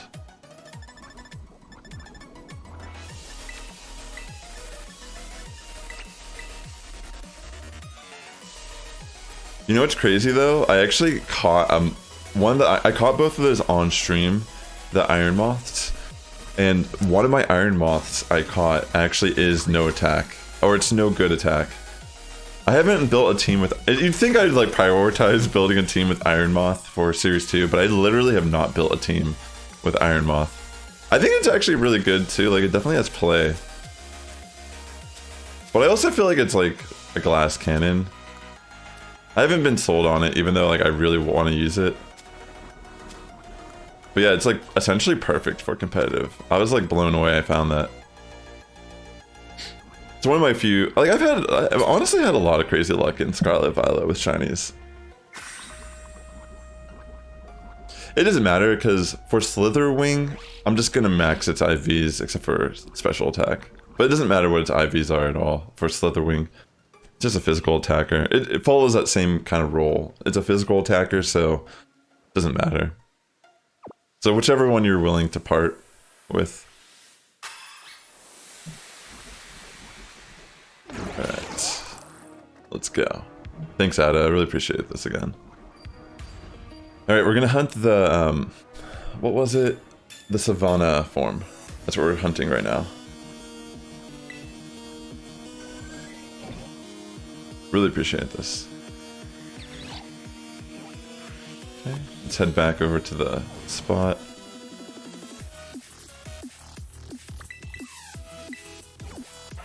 Yeah, honestly, we're getting pretty close. We've gotten a lot of the Vivillon patterns already, to be honest.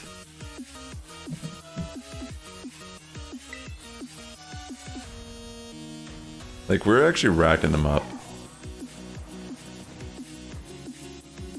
Most of them on stream have not taken more than like an hour. Some of them are faster, of course, like we get them within the first half hour. But my longest hunt so far was for Fancy Form, which is like the base game pattern. It took me 4.5 hours to find it. I don't know why I was so unlucky. In that time span though, I found multiple shinies in game, and I also found a shiny Mawile in Pokemon Go from an incense spawn. It was so random, like it was just such a weird day. Like I legitimately found 2 full odds shiny Hoppit that were like 5 minutes within each other. And I guess like technically I found 2 shinies on that sandwich, on that last one. Maybe even, did I find 3 actually? Because I found a Palmy, but I don't remember if it was during that same sandwich. I don't recall.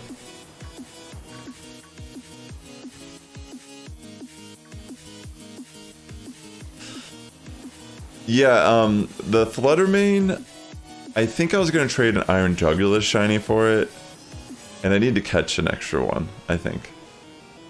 So for now, I'll at least just do the Iron Moth for Slitherwing. But I think I might do the... I think I might do it for the Fluttermane too.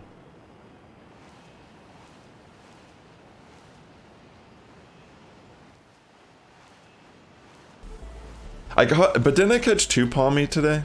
Or did I only catch 1? I swear I caught 2.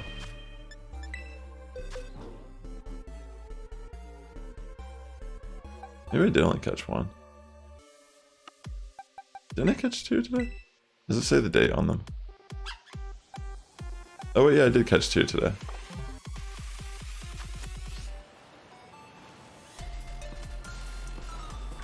Because the one time I saw it on stream, I killed it. Remember? Well, I didn't kill it. I didn't save before because I didn't want to waste my boost if all I found was that. I didn't want to waste my Herba Mystica on the electric rat or whatever. And then it wild charged and killed itself when I all swiped it down.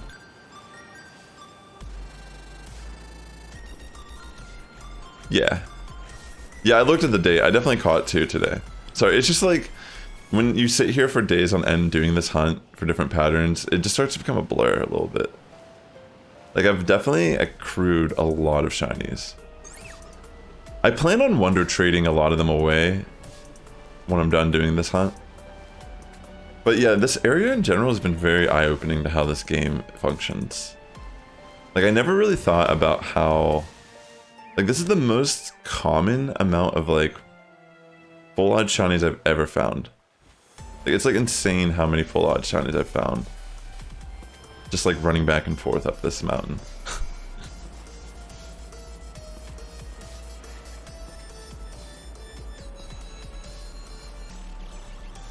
Yeah, absolutely. Enjoy yourself. Just there's no rush. We're not going to trade at this exact moment. Plus, we have, like, all day.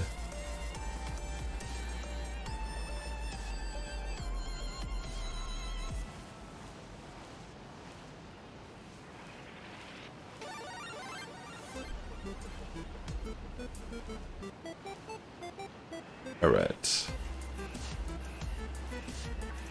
But yeah, thanks for tuning into the stream today, ladies and gentlemen. Right now we are working on our next Vivillon pattern, which is the Savannah. Hoping that we just get it relatively fast. I mean, to be fair, the Vespiquen aren't really common. Like, if you think about how many actually spawn in, it's like maybe 3, 4, or 5. It doesn't make sense that it took us that long to find a shiny one. I mean, I wasn't hunting it at all, but it's cool that we did get a shiny Vespiquen. Because, I mean, it is technically on the list of Pokemon I would need to catch to 100% the shiny decks in this game. Like, I'm not gonna do it in the sense of, like, I'm not getting shiny families. Like, if I have duplicates, sure. But I'm not gonna, like, breed 3 starter shinies just to have, like, the full family of shiny. Like, that's insanity.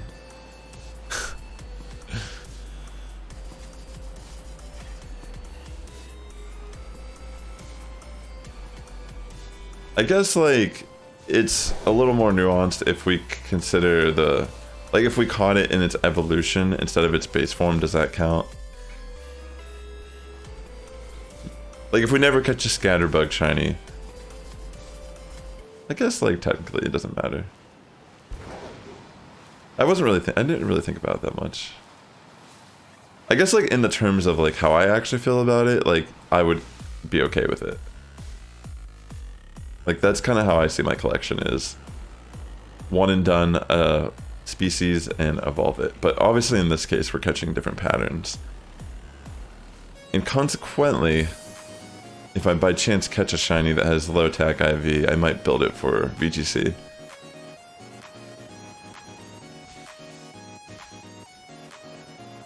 Who knows? I mean, there's a good chance. I mean, we still have a few patterns we have to hunt. So I think, yeah, there's a good chance. Sounds good, Chimchar. I really appreciate that, bro. If anything, I could talk to you on Twitch again. It seemed like that was a good way to reach out to you.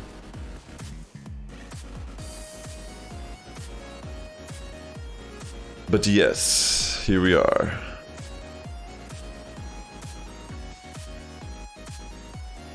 Just doing the thing.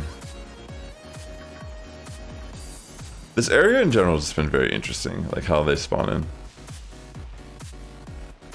Have I ever hunted the Tundra form? I have not hunted the I have not just yet, but I do plan on doing it. I'm pretty sure I have a postcard in my collection that would be from Let me look real quick. Where's the tundra form? Is it like part of like is that the one that's? I feel like it might be Norway. It could potentially be in. I don't remember. I think the icy one is Alaska, or maybe that is tundra. Is Alaska? I know I have a gift from Alaska, but I can't remember if it's icy or tundra. I know I have one from Finland that is icy. I'm pretty sure I have at least one postcard that could be tundra in my collection, but I haven't done that one yet. It does look pretty cool. I think Norway could be two different kinds though, depending on where it's at in Norway. I don't remember exactly. You can check your Pokemon Go Vivillon badge. Oh, really? Norway is split into 3 forms, but Icy Snow is Alaska. Okay, cool. Thanks for letting me know. Yeah, that's what I thought. Norway was like split, depending on where you're at. Wait, so in Pokemon Go, there's a... I'll look at it here in a second. Let me just get my next gimme goal. Did I miss one? They are really slow spawns.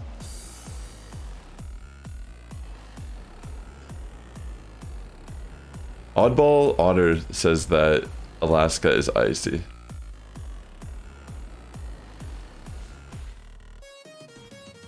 Oh wait, it does say polar. I'm looking at the map, it does say polar actually. Alaska is polar. Eastern Canada can be, depending, polar.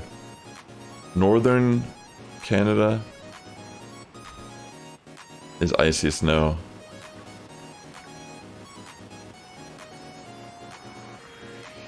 Alright, I'll look at that in a second.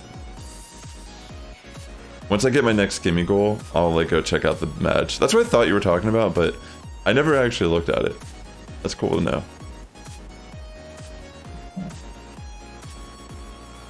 Alright. Oh, by the way, I think I can check this Kyogre. I forgot to do it on the last stream. I didn't finish the Hoenn Tour field research questline thing. And I'm pretty sure my encounter will be Kyogre. So I'm going to check that here in a second too. I meant to do it on my last stream, but it slipped my mind. You've been struggling to get a Tundra card. Oh, I see. You're... Oh, I see.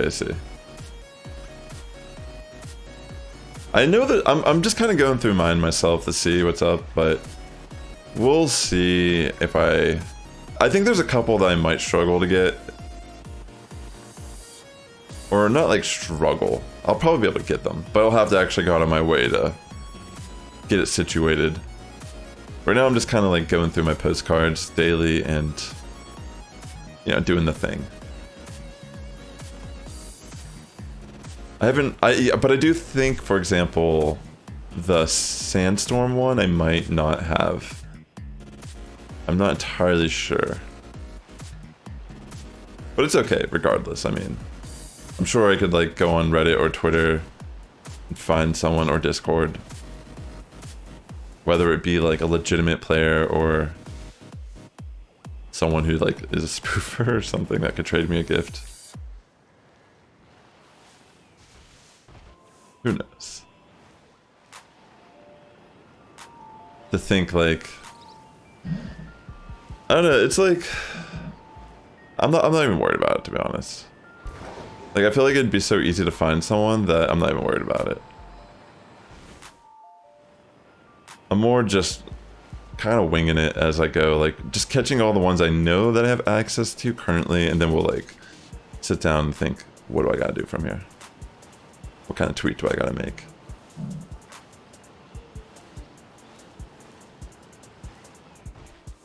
It's especially difficult with Tundra because it's kind of the only one I want shiny hunt, but it's one of the patterns that seem to be quite rare. Oh, I see. You need Marine Station in Kuwait or Saudi Arabia. I need a Marine. Oh, I need a Marine Station.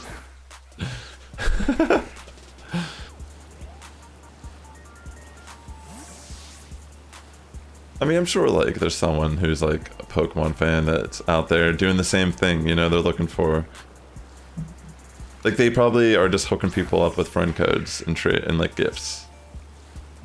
And vice versa, they're looking for like regional.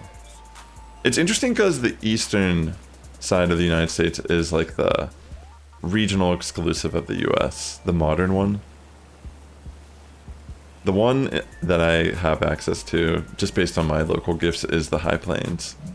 Alright, real quick, I'm gonna check this Kyogre in game.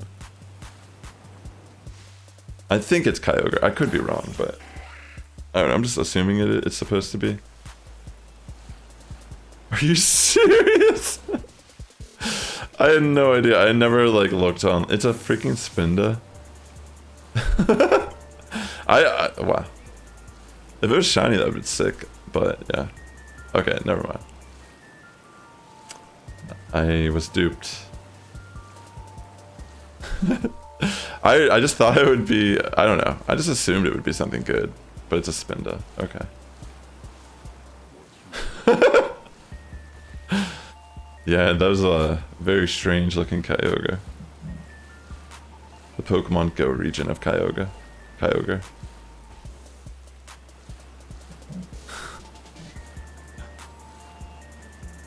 You have the modern one. Honestly, a shiny Spinda would have been pretty sick. That one's kind of hard to get. I do not have that shiny. I would take that. Okay, it's raining, but it's not windy, so the Pop It love it. They ain't leaving anytime soon.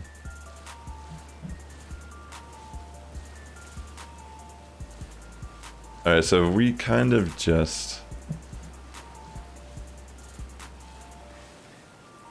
yeah. Just constantly spawning and despawning. It's the life we live as a shiny hunter. Guess I'll do this rocket grunt.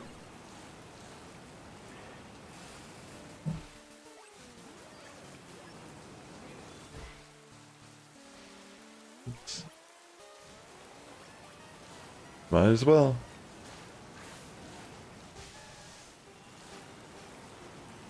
There's like some quest line with Melmetal right now, but I'm not doing it. Just been, I don't know. I don't really play a lot to really care about an exclusive move. I think they made it too so you can't elite charge TM it or whatever. It's pretty interesting. Oops. I'm like multitasking here. I ran into a Combi.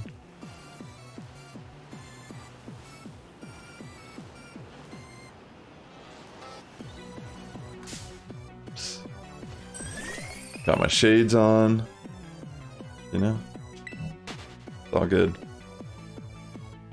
Dang, that Ninetale is able to take that? That's crazy. Wow, it's like a shadow. Blastoise, you weak. Weak. Take those shades off and go to the gym.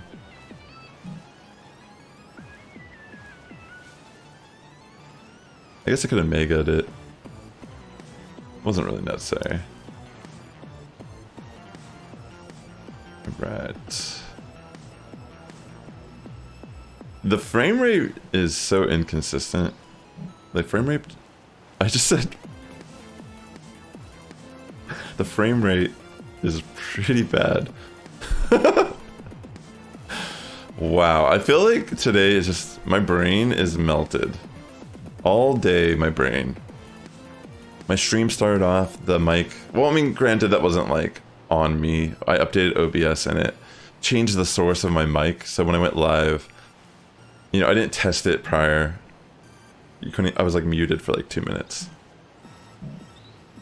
But, yeah. Woe is me, right? Let's get our gimme goal here.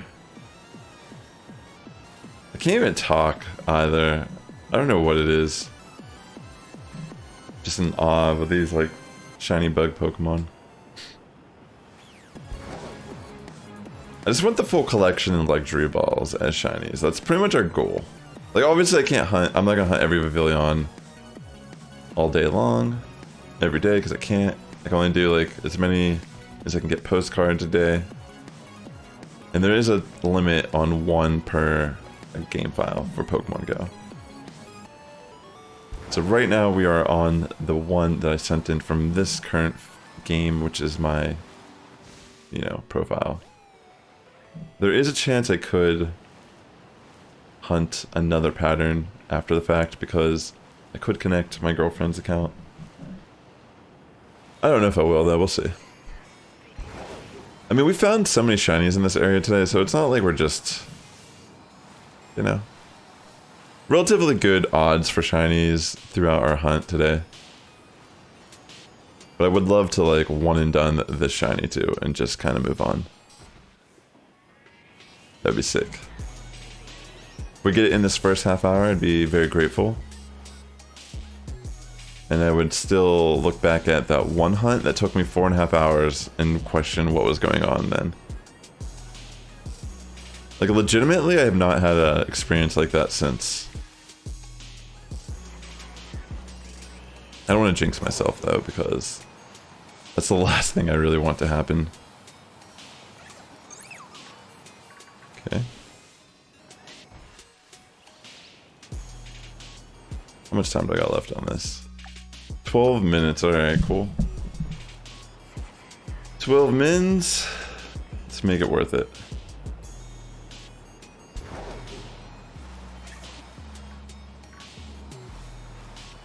Okay.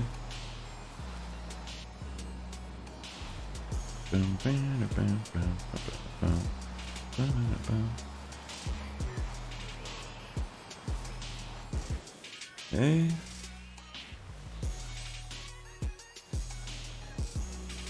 Let's see.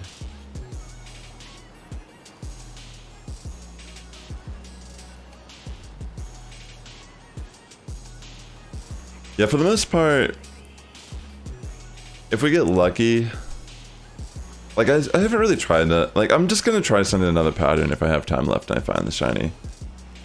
I'll probably go down and like ask my girl if I can use her phone just to send in a postcard. But it's like whatever too. Like, I might even switch up the hunt. We'll see. We'll see how long this takes and see how I feel, because maybe I'll even like just like take a break or something. Come on. Sometimes from the lighting, it almost looks like some of these are the shiny from the back, but then it's like pretty obvious when they turn around.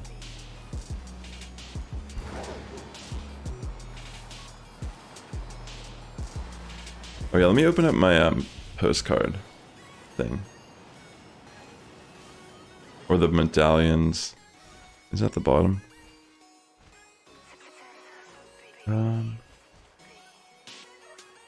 Oh.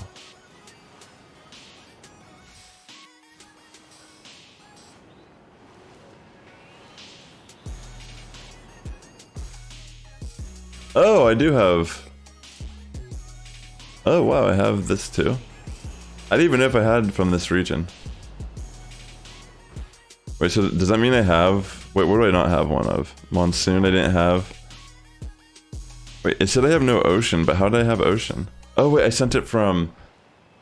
That was a card I sent from my girl's game. Because she had it from someone else. Oh, that's crazy. Savannah... Sun. It says I have 0 from Sun. So maybe the one from Mexico isn't a Sun one that I have in game. And I don't have any Sandstorm. Oh, it says I have 0 from... Wait, what? Oh, wait, no. It says... Wait, never mind. That's not correct. That means I have stuff from Icy Snow. I wasn't reading that correctly. It says I have 0 from Meadow, but does that make... Oh, wait. I don't understand. I feel like that's not right, though. Wait, but the thing is, though, that only means ones that I've got Scatterbug encounters, right? Not, like, actual just postcards I've pinned.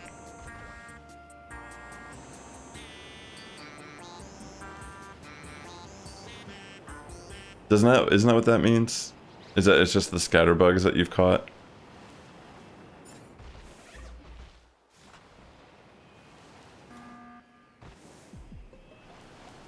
Yeah, I mean, I figured I had a Tundra one.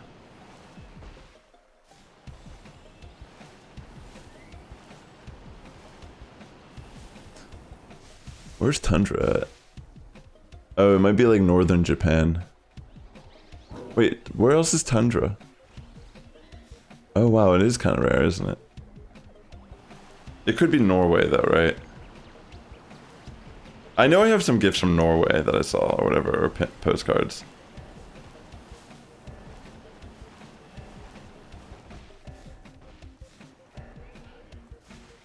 Oh, I didn't know that's how it worked. I had no idea how it worked in Pokemon Go.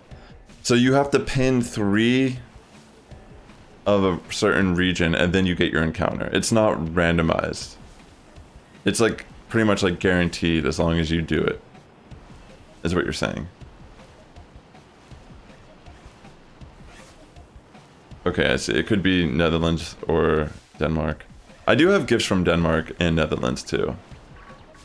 Oh, I never knew that. I never realized that's how it worked. Very interesting.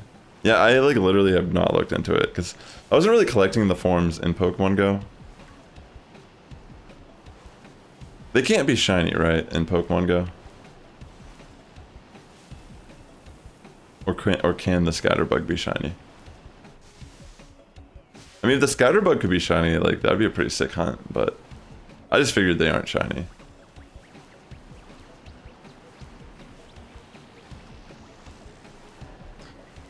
But that's cool to know that I can kind of look at my badges to look at reference to see like what I actually have.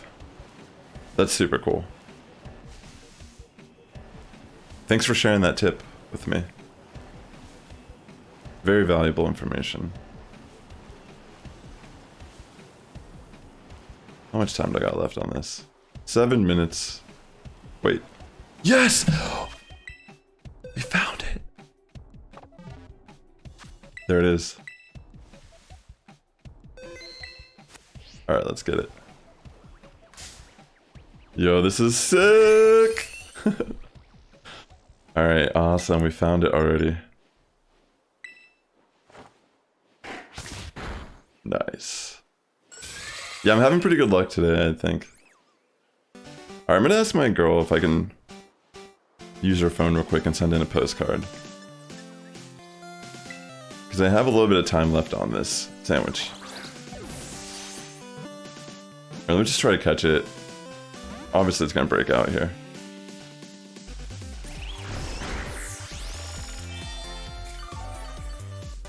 Here, I'm just gonna throw another luxury ball and just hope it catches it here. Look at all the other Vivillon behind me watching. Like, get him! That one's different. That one's not like us. Take him down. Yeah, like look at they're like cheering me on. Get him! Get him! You show that! Fool! We don't look different in these parts. I don't know. There's a lot of like oppression here in the Vivillon community.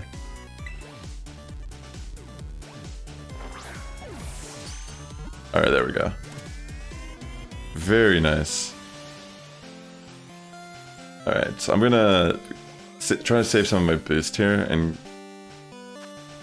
go over and try to reach out to my girl real quick. She's like just downstairs. It'll just take a second. Let me check out this Vivillon real quick though. Does it have a mark? No mark.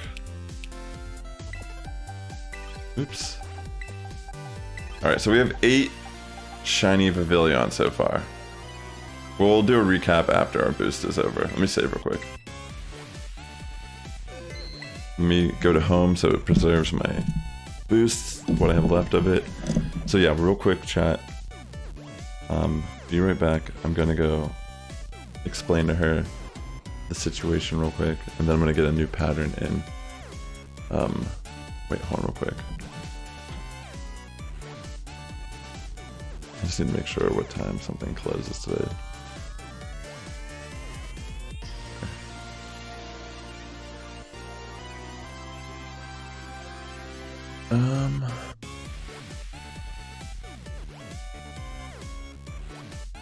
Okay. I have a little bit of time.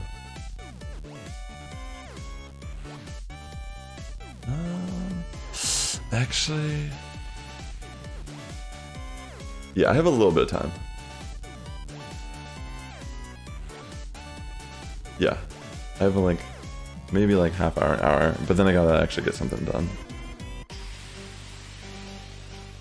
See, that's the thing I don't feel like I've been confirmed with. Someone came in and told me that if you just evolve a Scatterbug, it turns into the current pattern. But someone else said that it has to be caught during the active pattern. Like if you caught Scatterbug during the Tundra pattern, it should in theory still turn into a Tundra even if the pattern isn't active. But I'm not entirely sure, don't quote me on it. I don't actually know what is truth or false. But hold on, I'll be right back 1 second. I'm just gonna go grab my girl's phone real quick if she's down.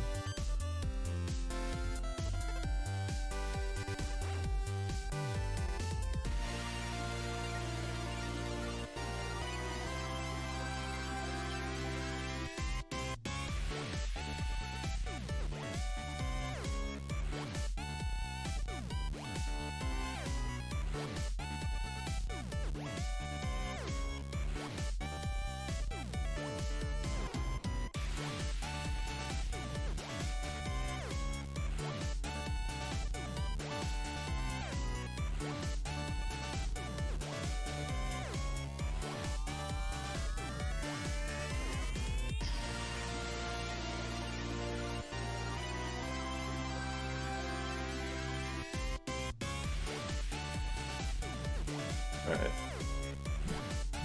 She let me borrow it.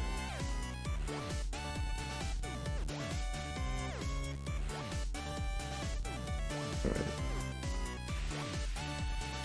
Let me see real quick. I can't bring her stuff up on stream. I don't have it really set up, but I'm just gonna look through her friends list and think. Let me look at the Vivillon chart here. Bring it back up here on stream.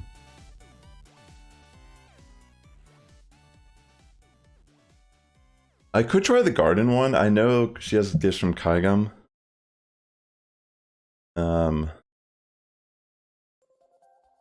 I feel like that would definitely be garden. One from Spain? What's Spain? I don't know what Spain is off the top of my head. Spain's Marine. That could be cool to do.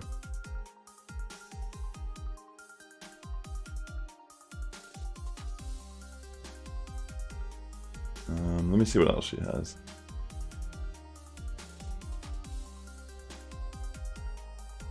Dr. Tito.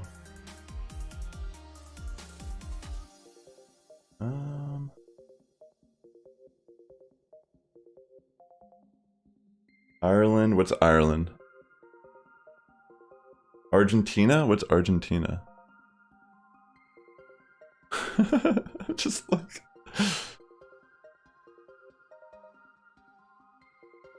Ireland is garden. Argentina would be continental. Yeah, we don't need that. I already have it.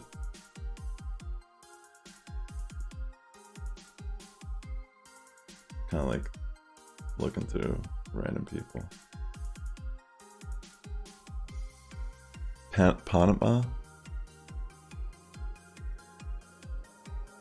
You only have the garden shiny?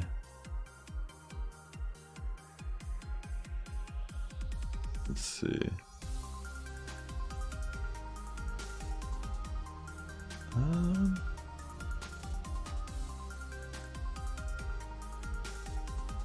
Just like...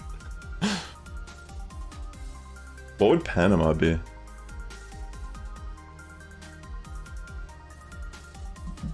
Panama... I'm gonna type it in.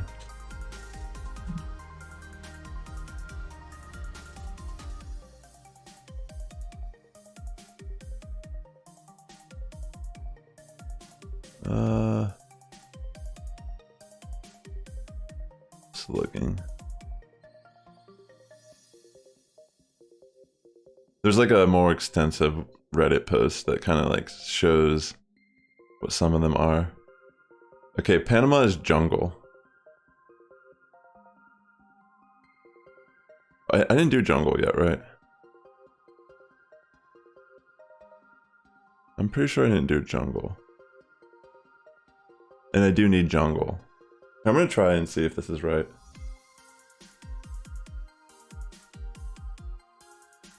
We'll see if it's jungle. If it's not jungle, then rip, but I'm gonna try it out. Alright. Let me head back into my game real quick. Let me go down. Connect. Pokemon Go.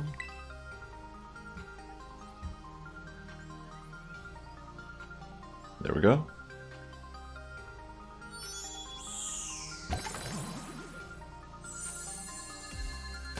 Yeah, that's true. I haven't done Sun, but I think it's gonna be jungle. But yeah, I guess it could be Sun too. We'll see. Alright. Okay, let's just check real quick and then I'm gonna go give her phone back. And then we'll shiny hunt for the red. How much do I have left here? About like 4 minutes. That looks like... Is that jungle? I honestly have no... I think it's jungle. Right? I think it's jungle. That's cool though. Yeah, this is what I wanted. Alright, sick. Alright, real quick, let me go give her phone back. And I need to use the restroom too. So just give me 1 second, chat. Thank you. Oh, I thought there was a be right back thing there. Be right back, 1 second.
Alright.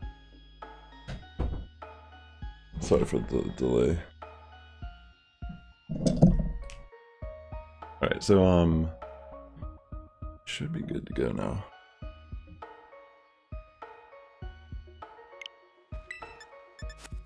I'm gonna check with the 4 minutes I have left. See if I can find a random shiny Vivillon. And if you're down to give me another boost, that'd be sick. But if you're busy too, that's chill. I can use my own herba.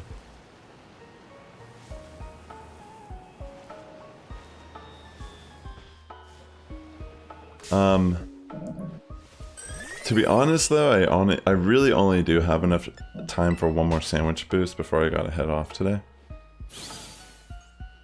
So,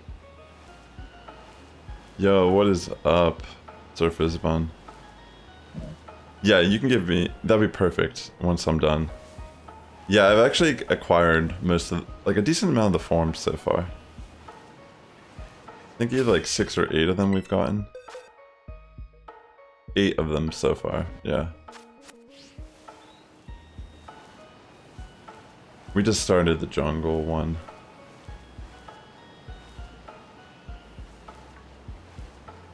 But yeah, I gotta head off here in about like a half hour-ish. Gotta get some stuff done.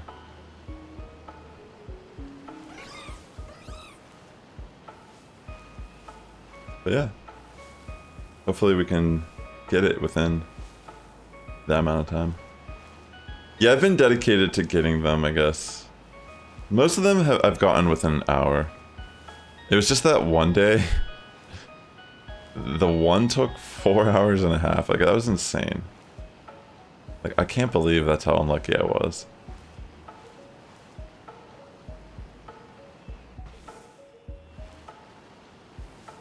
It happens, I guess, right?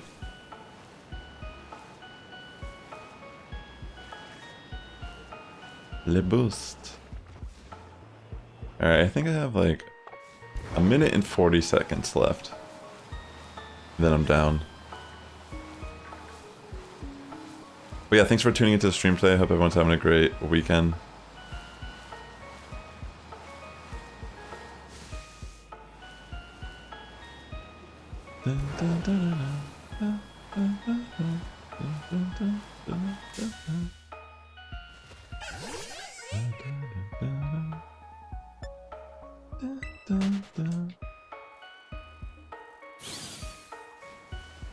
Alright.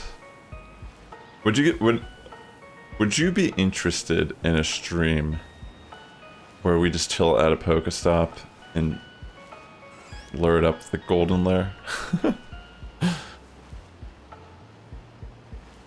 Like, maybe I can like convince my girl to like go to like a bar with me or something and we can just chill there. Or like somewhere interesting at least. I don't know if it would be easier or not, because I feel like, is there a way to even just like force spawn it? I feel like it's relatively easy, because I mean, I feel like this area is relatively easy. Mainly because I've found it in the first spawn before. Like, there was one of the patterns I hunted where the minute I made the sandwich, it spawned. So it's like, it's really just like all hunts. Like, the probability is all over the place. Like, I had a hunt that was 4.5 hours, and I had one I caught it right away. And that's literally everything between. So I guess it's like, because I already know that it doesn't really change, you know what I mean? I'm doing the things I gotta do. And the only things that are really messing up the spawns are these packs of Pokemon occasionally. Alright, I think it's done actually, I just realized that's why those are spawning. Alright, I'm ready, Ada. Oh, you mean like seeing it? I feel like it's pretty identifiable. I mean, you still have to kind of like look at them, but I don't think it's as hard. It's essentially the same though, in a way. Like, obviously the wings, you can't look at the wings, but the body is pretty noticeable, I think, on Vivillon. I don't think every time I've seen it, you know what I mean? Like, it like stuck out. Like, there was one time, like the 1-2 that was on the very first spawn, it was like a very far spawn. And when I saw it spawn in, like, it was like one of those spawns that like, I could have gone the opposite direction and it would have just despawned instantly. But I was just facing that direction, and when I looked at it, I was like, that looks different. So I like drove up to it, and then the closer I got, I was like, oh wait, that is the shiny. So like, I guess like from my own personal experience, I feel like it's not that hard to identify. I feel like the only reason you would miss it is if it spawned behind you. Because it is possible for them to spawn in behind you when you're running around and such. It's like the main downside of like this type of hunt. But I guess you could arguably say, if you're more cautious versus going faster, it's a slower hunt, so you're not actually getting as many spawns in. So it's like, the way I look at it, it's like probability. You can't. There's only like so much you can do. The best thing you can do is just be consistent on whatever you decide to do. Like whenever you end up wanting to do is your hunt method, just be consistent about what you're doing, and that's probably the best way you're gonna get shiny. But I mean, for the most part, like I think it's respectable to go for the. I've actually considered switching over to just hunting Scatterbug myself, just to like test it out, like see what happens when you like evolve it and such. I was just looking to see what the raids are around me, by the way. Bring 2 cheese? Wait, why 2 cheese?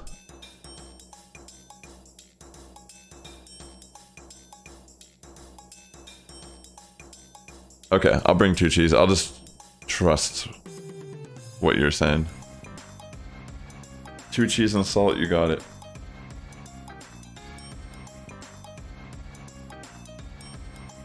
Okay. Alright, let's try it. Alright, I'm gonna turn off Pokemon Go, I think.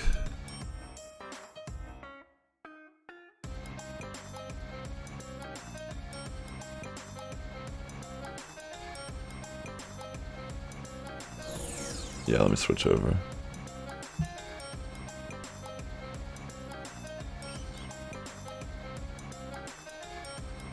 There we go.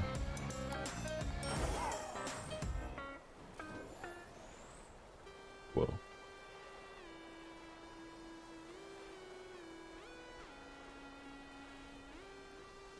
Whoops.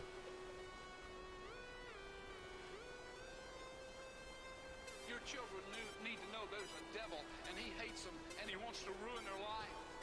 There was even a couple of reports where children had been stabbed. What the? Pokémon cards. Our kids are going out in gangs on the streets, and they're so used to killing. You like your grilled cheese? You put salt on yours?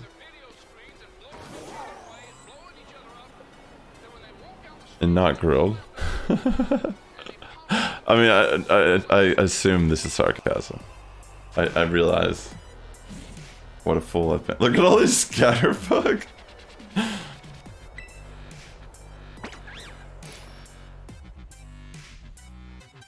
realize my faults.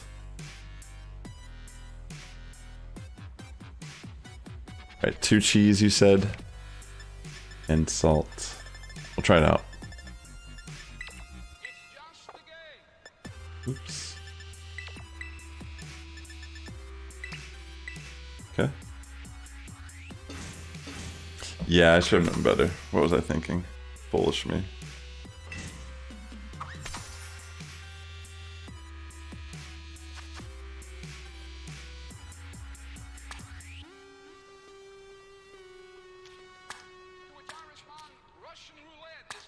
Hold on, I need to send this text real quick.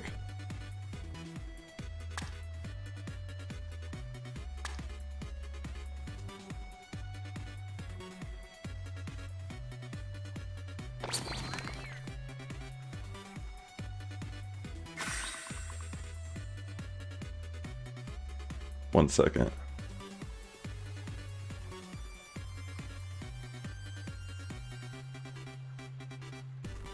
Alright, I just need to send that text out.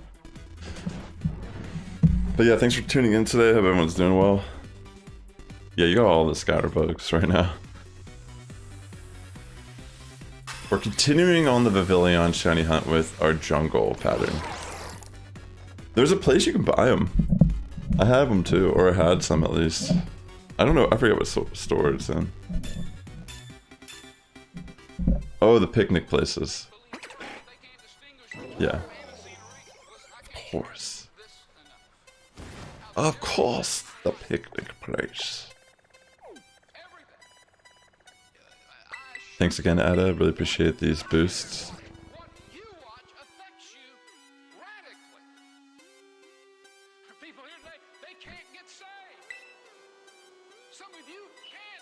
Yo, Sir Frizzbun, congratulations on that new job. Very cool.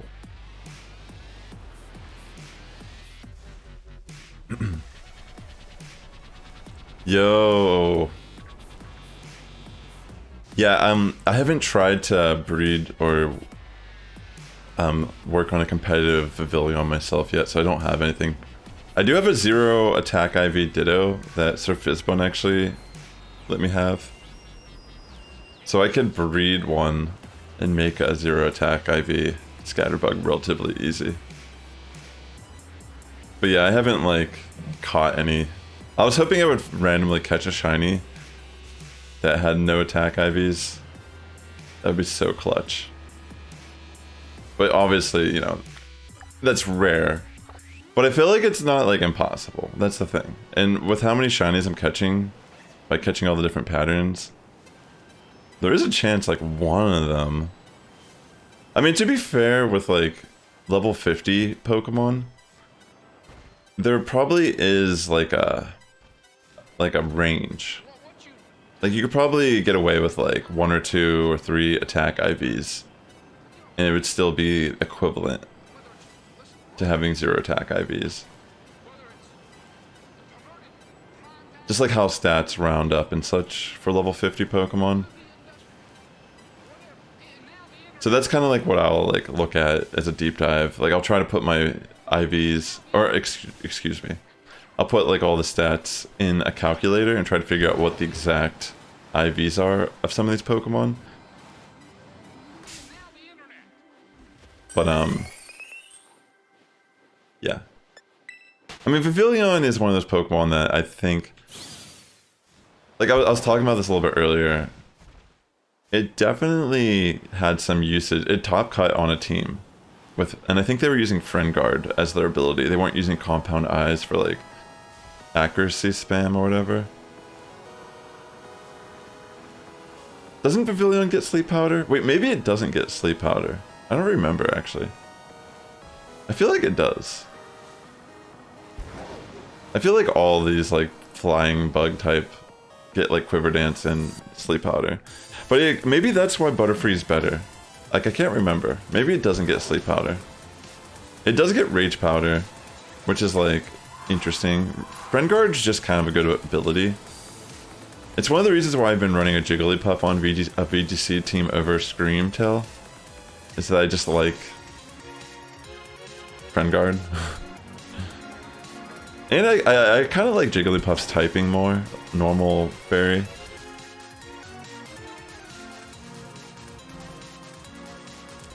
Zero, 1 IV both have a...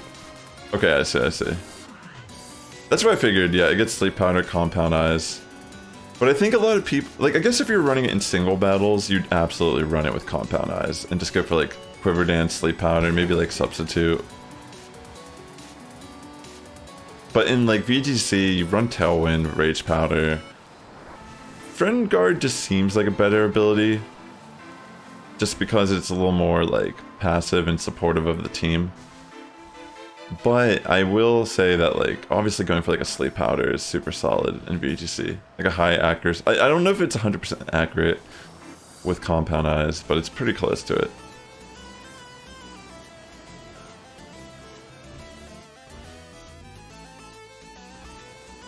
Yeah, exactly. That's what I was saying. Yeah, you got it.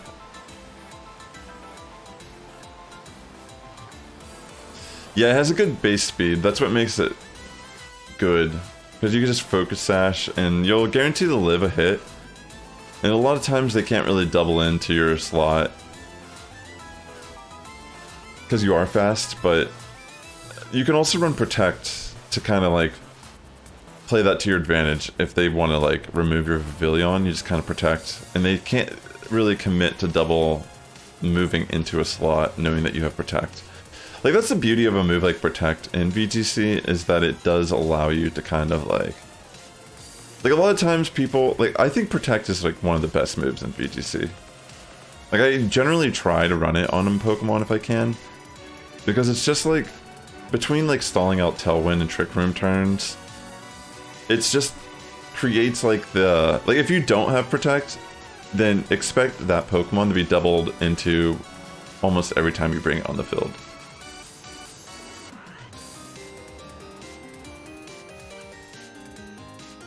Yeah, it's like a 97.5. Yeah, I didn't think it was 100% accurate, but it is like really high accuracy Sleep Powder, which is super good.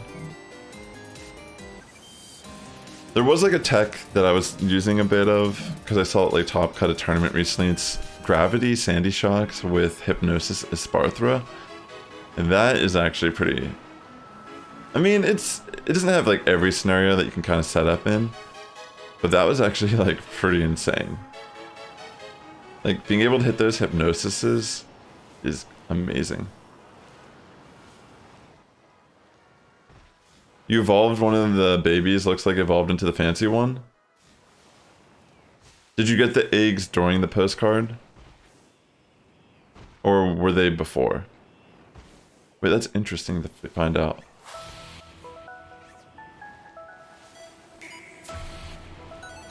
So you got the eggs during the postcard, and they didn't turn into that.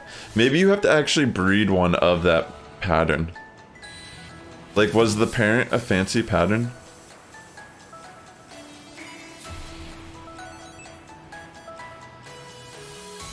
Like, I'm thinking whatever the parent scatterbug is what the kid's gonna be. No matter what the... Like, this is... So if it doesn't change, then it means whatever the scatterbug is that you get it is going to be Vivillon. So if I catch a scatterbug right now and evolve it, or wait to evolve it like 2 days from now, it should still be a jungle pattern. And I'm thinking your situation starts at the parents. Like if you're doing a Ditto and a scatterbug or Vivillon, it's gonna use the data of whatever scatterbug or Vivillon that pattern is connected to. Wait, so your parent is elegant.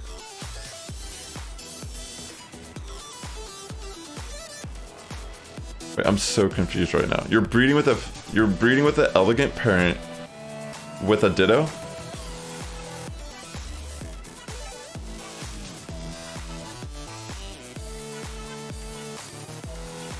I don't know, I'm like...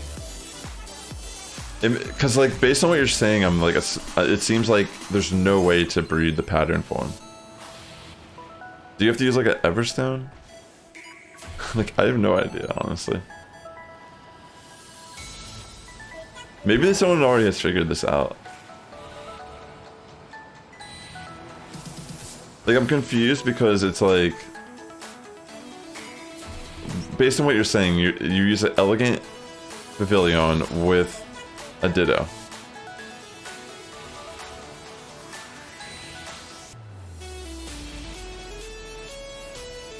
So you're gonna try to use 2 elegant form Vivillon? I almost feel like one of them has to have an Everstone.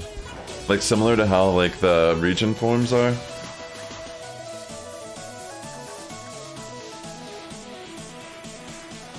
Like, you'd assume you could breed for the pattern in your game, somehow.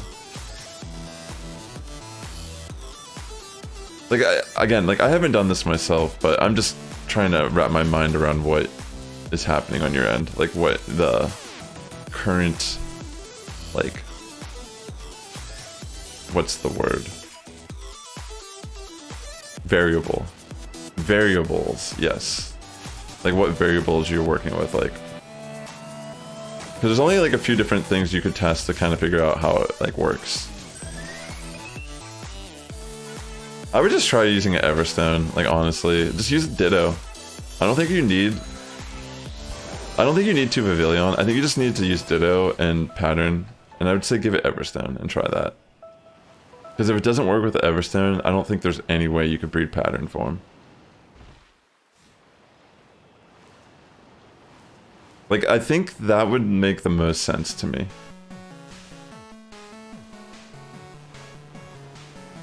Because it's still, like, more in your control at that point, like, how the game functions.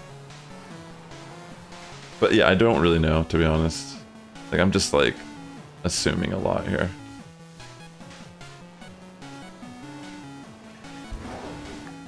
Alright.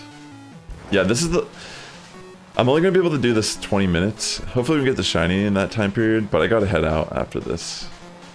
So hopefully we can get the shiny Vivillon. We already caught 2 on stream today, but it'd be amazing to close it out with this jungle one. I mean, if I don't catch it on stream, I'm still going to hunt it later tonight, but... or some point off stream.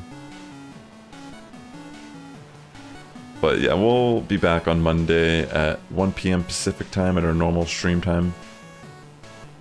We will be reaching out and doing more Pokemon and variety. I just wanted to get these hunted since they're kind of new, and I don't know. I actually am excited about these, like getting this collection completed.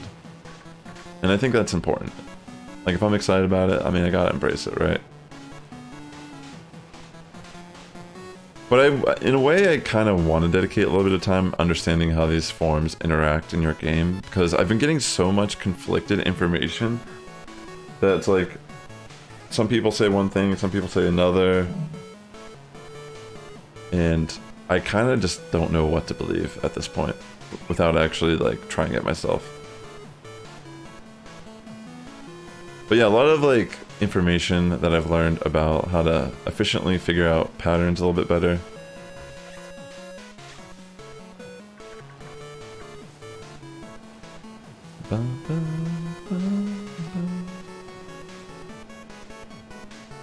There's a part of me that feels like we're just gonna get lucky and get our shiny Vivillon here, but let's just keep on checking. We're definitely gonna get a shiny. Like I just feel it. Shiny something. Whether it be a full odd shiny, another Combi, or our Vivillon that we've been looking for.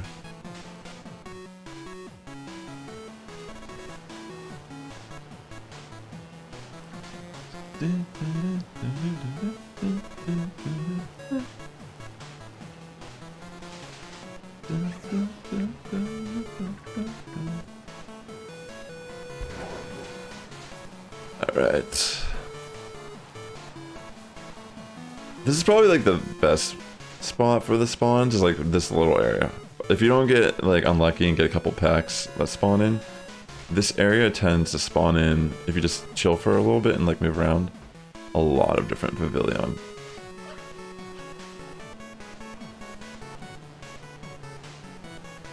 Alright, let's head this direction.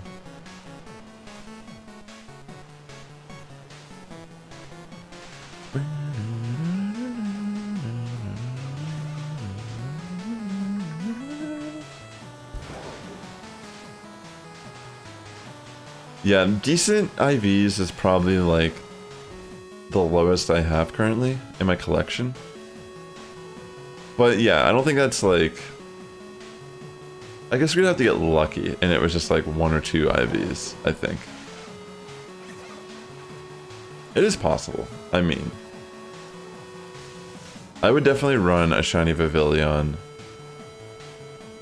that had those type of IVs.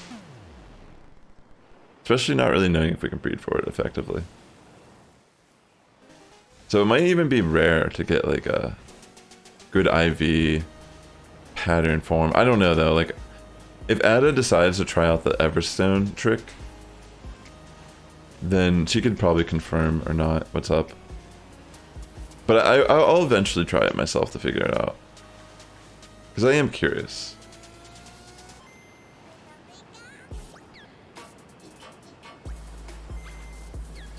Like the whole scatterbug thing, like I feel like it is maybe worth figuring out like how it interacts. Because obviously we've proven at this point that if we have multiple Pokemon Go accounts in our disposal, we can continuously change the pattern once a day, like once from each game, as long as we have different postcards. So that's cool. I mean, not everyone will have that availability, of course, but yeah. It's not necessarily that important. It's more about like if you're just like for example, I'm just kind of in the zone hunting bug, like this area lately. So I'm just catching multiple patterns a day, which I think is good. I like that. It's been efficient for me. Gets me a little bit closer to my goal.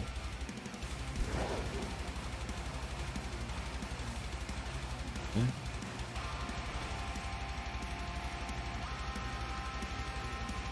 And here we go.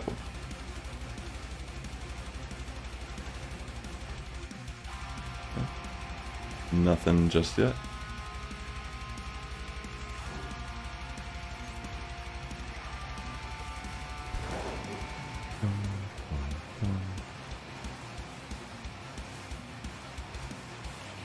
Okay. Nothing over there. Nada. Love that frame rate, baby. Looking good. Jeez.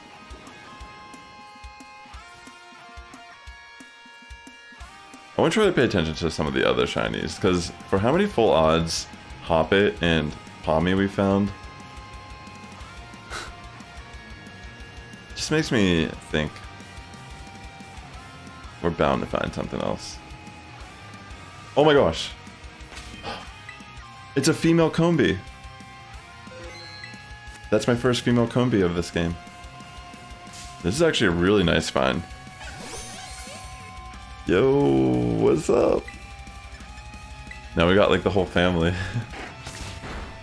Alright, I'll take that. That's a cool one.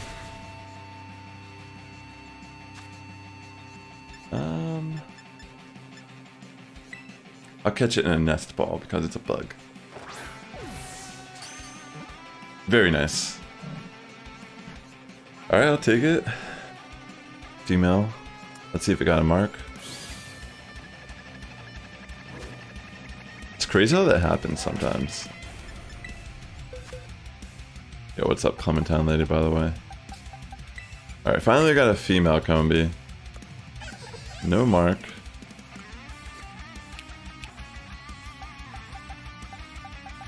Alright, sick.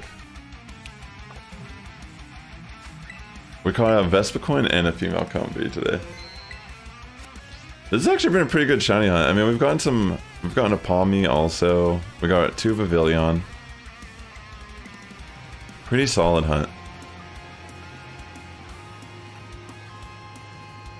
Alright, let's just try our luck. I'm really hoping we still get ourselves a shiny Vivillon in here.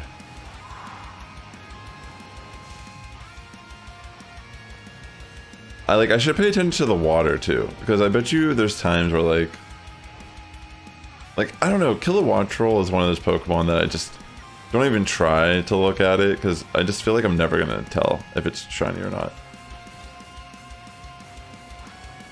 It feels a little like, it's not like, it's just like a shade or like tint different.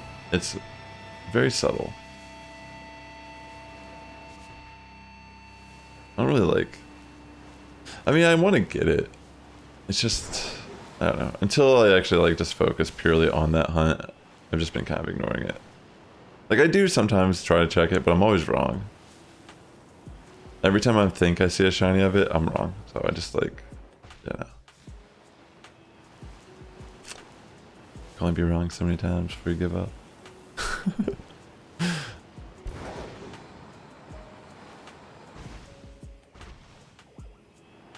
Okay. Imagine I go out the shiny like that though, just randomly. That'd be sick. Against all odds, I find it full odds in the wild by identifying it as a shiny. I believe I'm capable.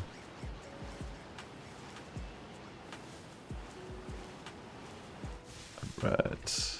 Nothing yet for the jungle pattern. Working our way back down. How much time do I got left on this? About a little under 12 minutes. Alright, we're just gonna do an honest 12 minutes here. And then I gotta head off for the day. More than likely we'll start our stream on Monday hunting one of the patterns. But I'll probably hunt something else after. I'll probably only do maybe I'll do 2. Maybe I'll do 1. Depends on if I want to hunt on Sunday. On my off time. I don't know, I might just try to breeze through some of these off stream. That way we can hunt some new Pokemon on stream. But for the most part, I've done most of the hunt with y'all.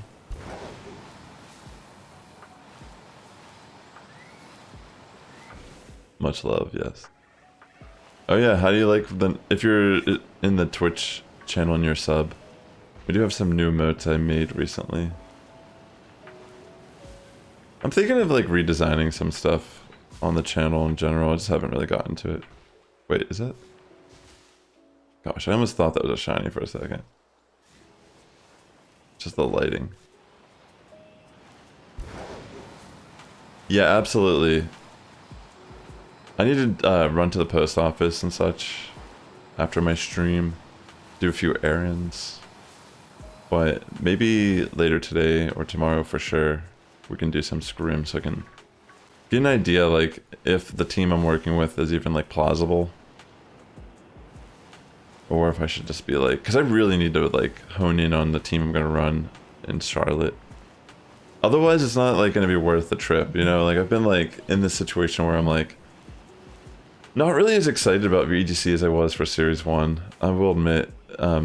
Series 2 is still kind of interesting, but I don't want to get too caught up in trying to do something spicy and miss the point. Or miss the plot, you know what I'm saying? Like, I feel like I shouldn't like try to reinvent the wheel at this point of the game. But at the same time, I want to like, I don't want to play something that's super common because it'll be easy. Like people are going to prepare for the top. You know what I mean? Most people are going to have an answer to Flutter Main, for example. So it's like, would it be more beneficial for me to not run Flutter Main or to run Flutter Main? Because it is just that good. Because it's like, if you don't run Flutter Main, then you have to have an answer from Flutter Main. There's a lot of layers to it.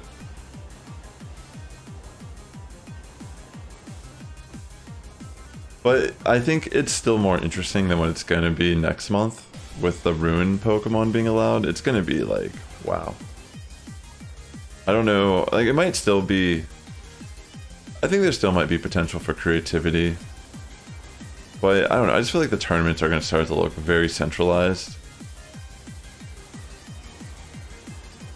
But again, maybe it could be, maybe like, I mean, to be fair, like a lot of the assumptions most people have had, even myself, have been disproven throughout like the VGC cycle. Like Pokemon that no one would have ever thought were reaching like #1 on the ladder board, like Tropius. Like wow, like no one was looking at Tropius early game meta thinking like we're gonna run this and it's gonna do good.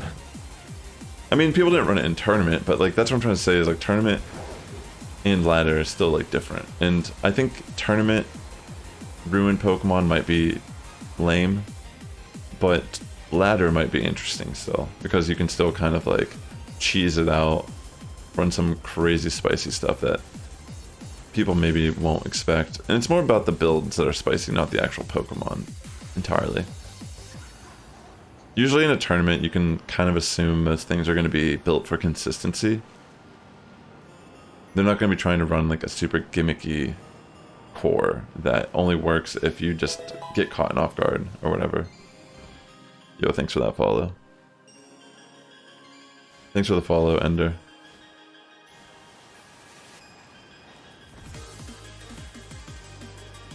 Alright, so yeah, welcome to the stream.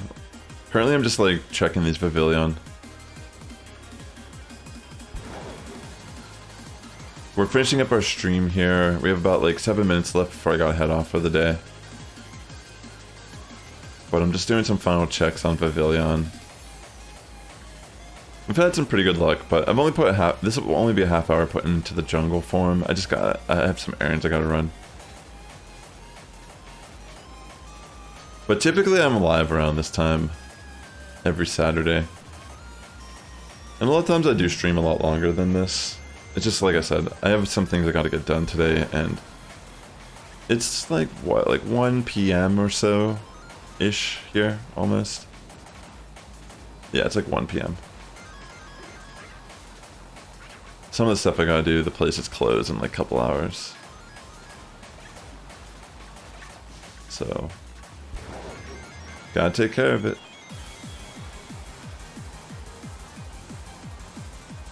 But yeah, for the most part, there's still a good chance we can find our shiny Vivillon before the end of this boost.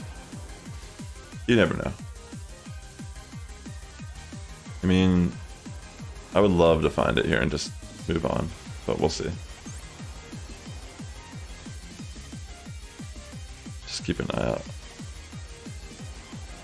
You got 2 more stacks of eggs. Hey Jose, I'm doing well, man. How's it going for you today?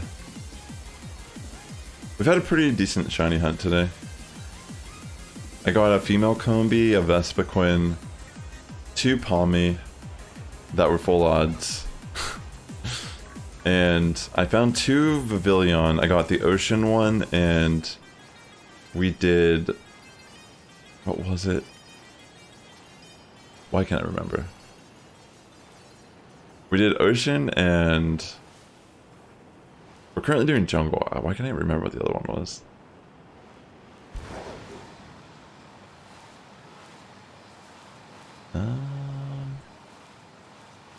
Was it Savannah? That's right, Savannah.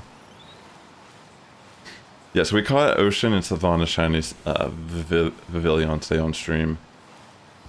I'm ending it out with this sandwich boost. If we get the shiny in 5 minutes, then we get it, but I gotta head off regardless in 5 minutes.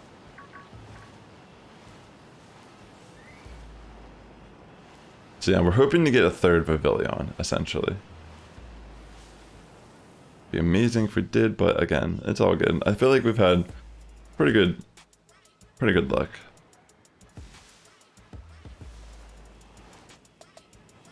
Yeah, definitely try to, if the Everstone works. Okay, yeah, catch a wild one and let us know too. That would actually be great, because I think I've been getting conflicting information, and I wonder if, like, yeah, I just wonder, from my own knowledge, what is the truth? Where does the truth lie in our Scatterbug Vivillon theories?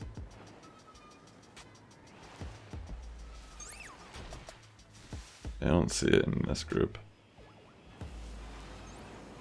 Let's keep on going. Sounds good. Yeah, well, it would be very curious to know. We'll do a recap of the shinies we caught today at the end before we head off.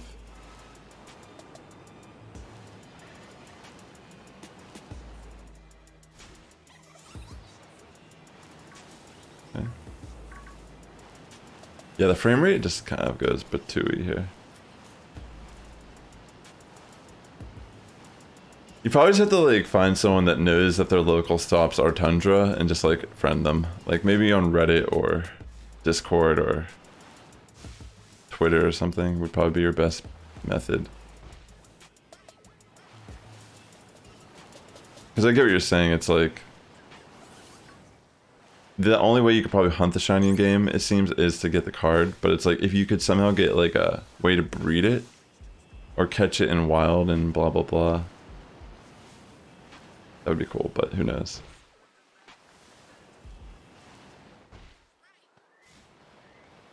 Yeah, I'm sure there's someone in, like, that area of Japan that would be willing.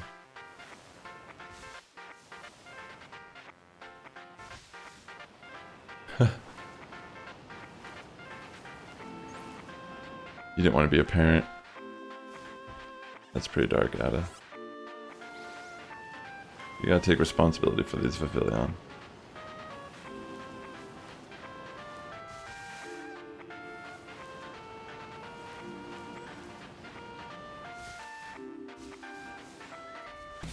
Oh, I see. Yeah, it's probably like... Yeah. For them, they're just kind of like doing a service at this point. So yeah, I get it. It's like, they're not gonna just be like readily available at any waking hour. They're not going out of their way to remove people and add them, is what I'm assuming. Alright, let's try to... We have about 2 minutes left. Is it possible? Did I just find the shiny?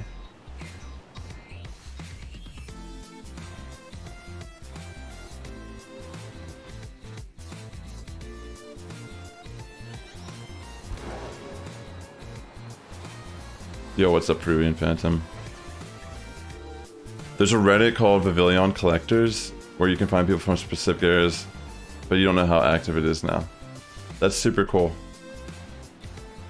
Maybe that would definitely be worth looking into.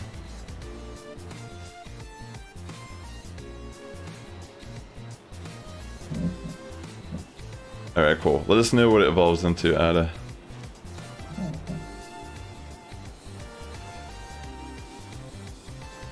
I'm doing just some final checks here to see if I get a shiny Vivillon.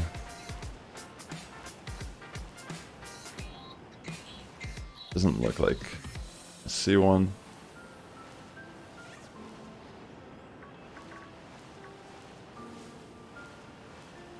I'll just keep going until I start seeing different spawns come in.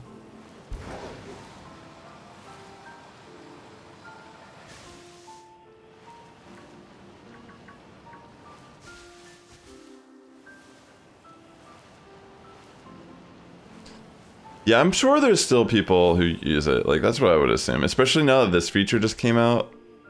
There's probably more people looking. Like, people who probably weren't even playing Go, but were playing like Scarlet and Violet, are probably like, oh, let me bring up my Go account and find a community to get postcards. You know what I mean? Like, I think it's probably active again. I'm assuming it would be, just based on that fact alone.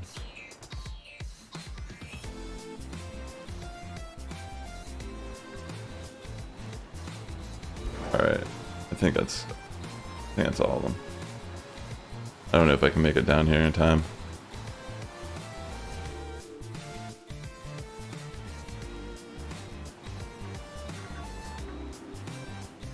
Alright, I think that's all of my sandwich boost.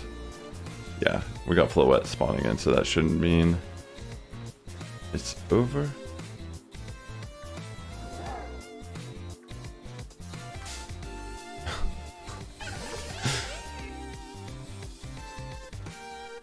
So if you do catch a wild one, apparently it does become the postcard mon. Okay, so now the real question is, if you breed with the Everstone, is that how you breed for the pattern form? But I'm gonna head off. I gotta get some stuff done. I'm just gonna recap what we caught today. We got ourselves a female Combee, which was welcome. We found a Vespiquen shiny, which was the first one we found during any of these hunts so far, which was really cool. Instead of killing the Palmy, we ended up catching 2, so this makes up for us killing 1. And we also added 2 more Vivillon shinies to our collection, the Ocean and the Savannah form. So we do have 8 of the Vivillon patterns, 1 being the Fancy, which is the in-game. And from there, we're going to end our stream, ladies and gentlemen. Thank you so much for tuning in. The Sass Squad's getting stronger each and every day. Good morning, evening, afternoon, whenever you're tuning in. And I'll catch you in the next one, which will be at Monday at 1 p.m. Pacific time. Take care, friends. See you on the interwebs.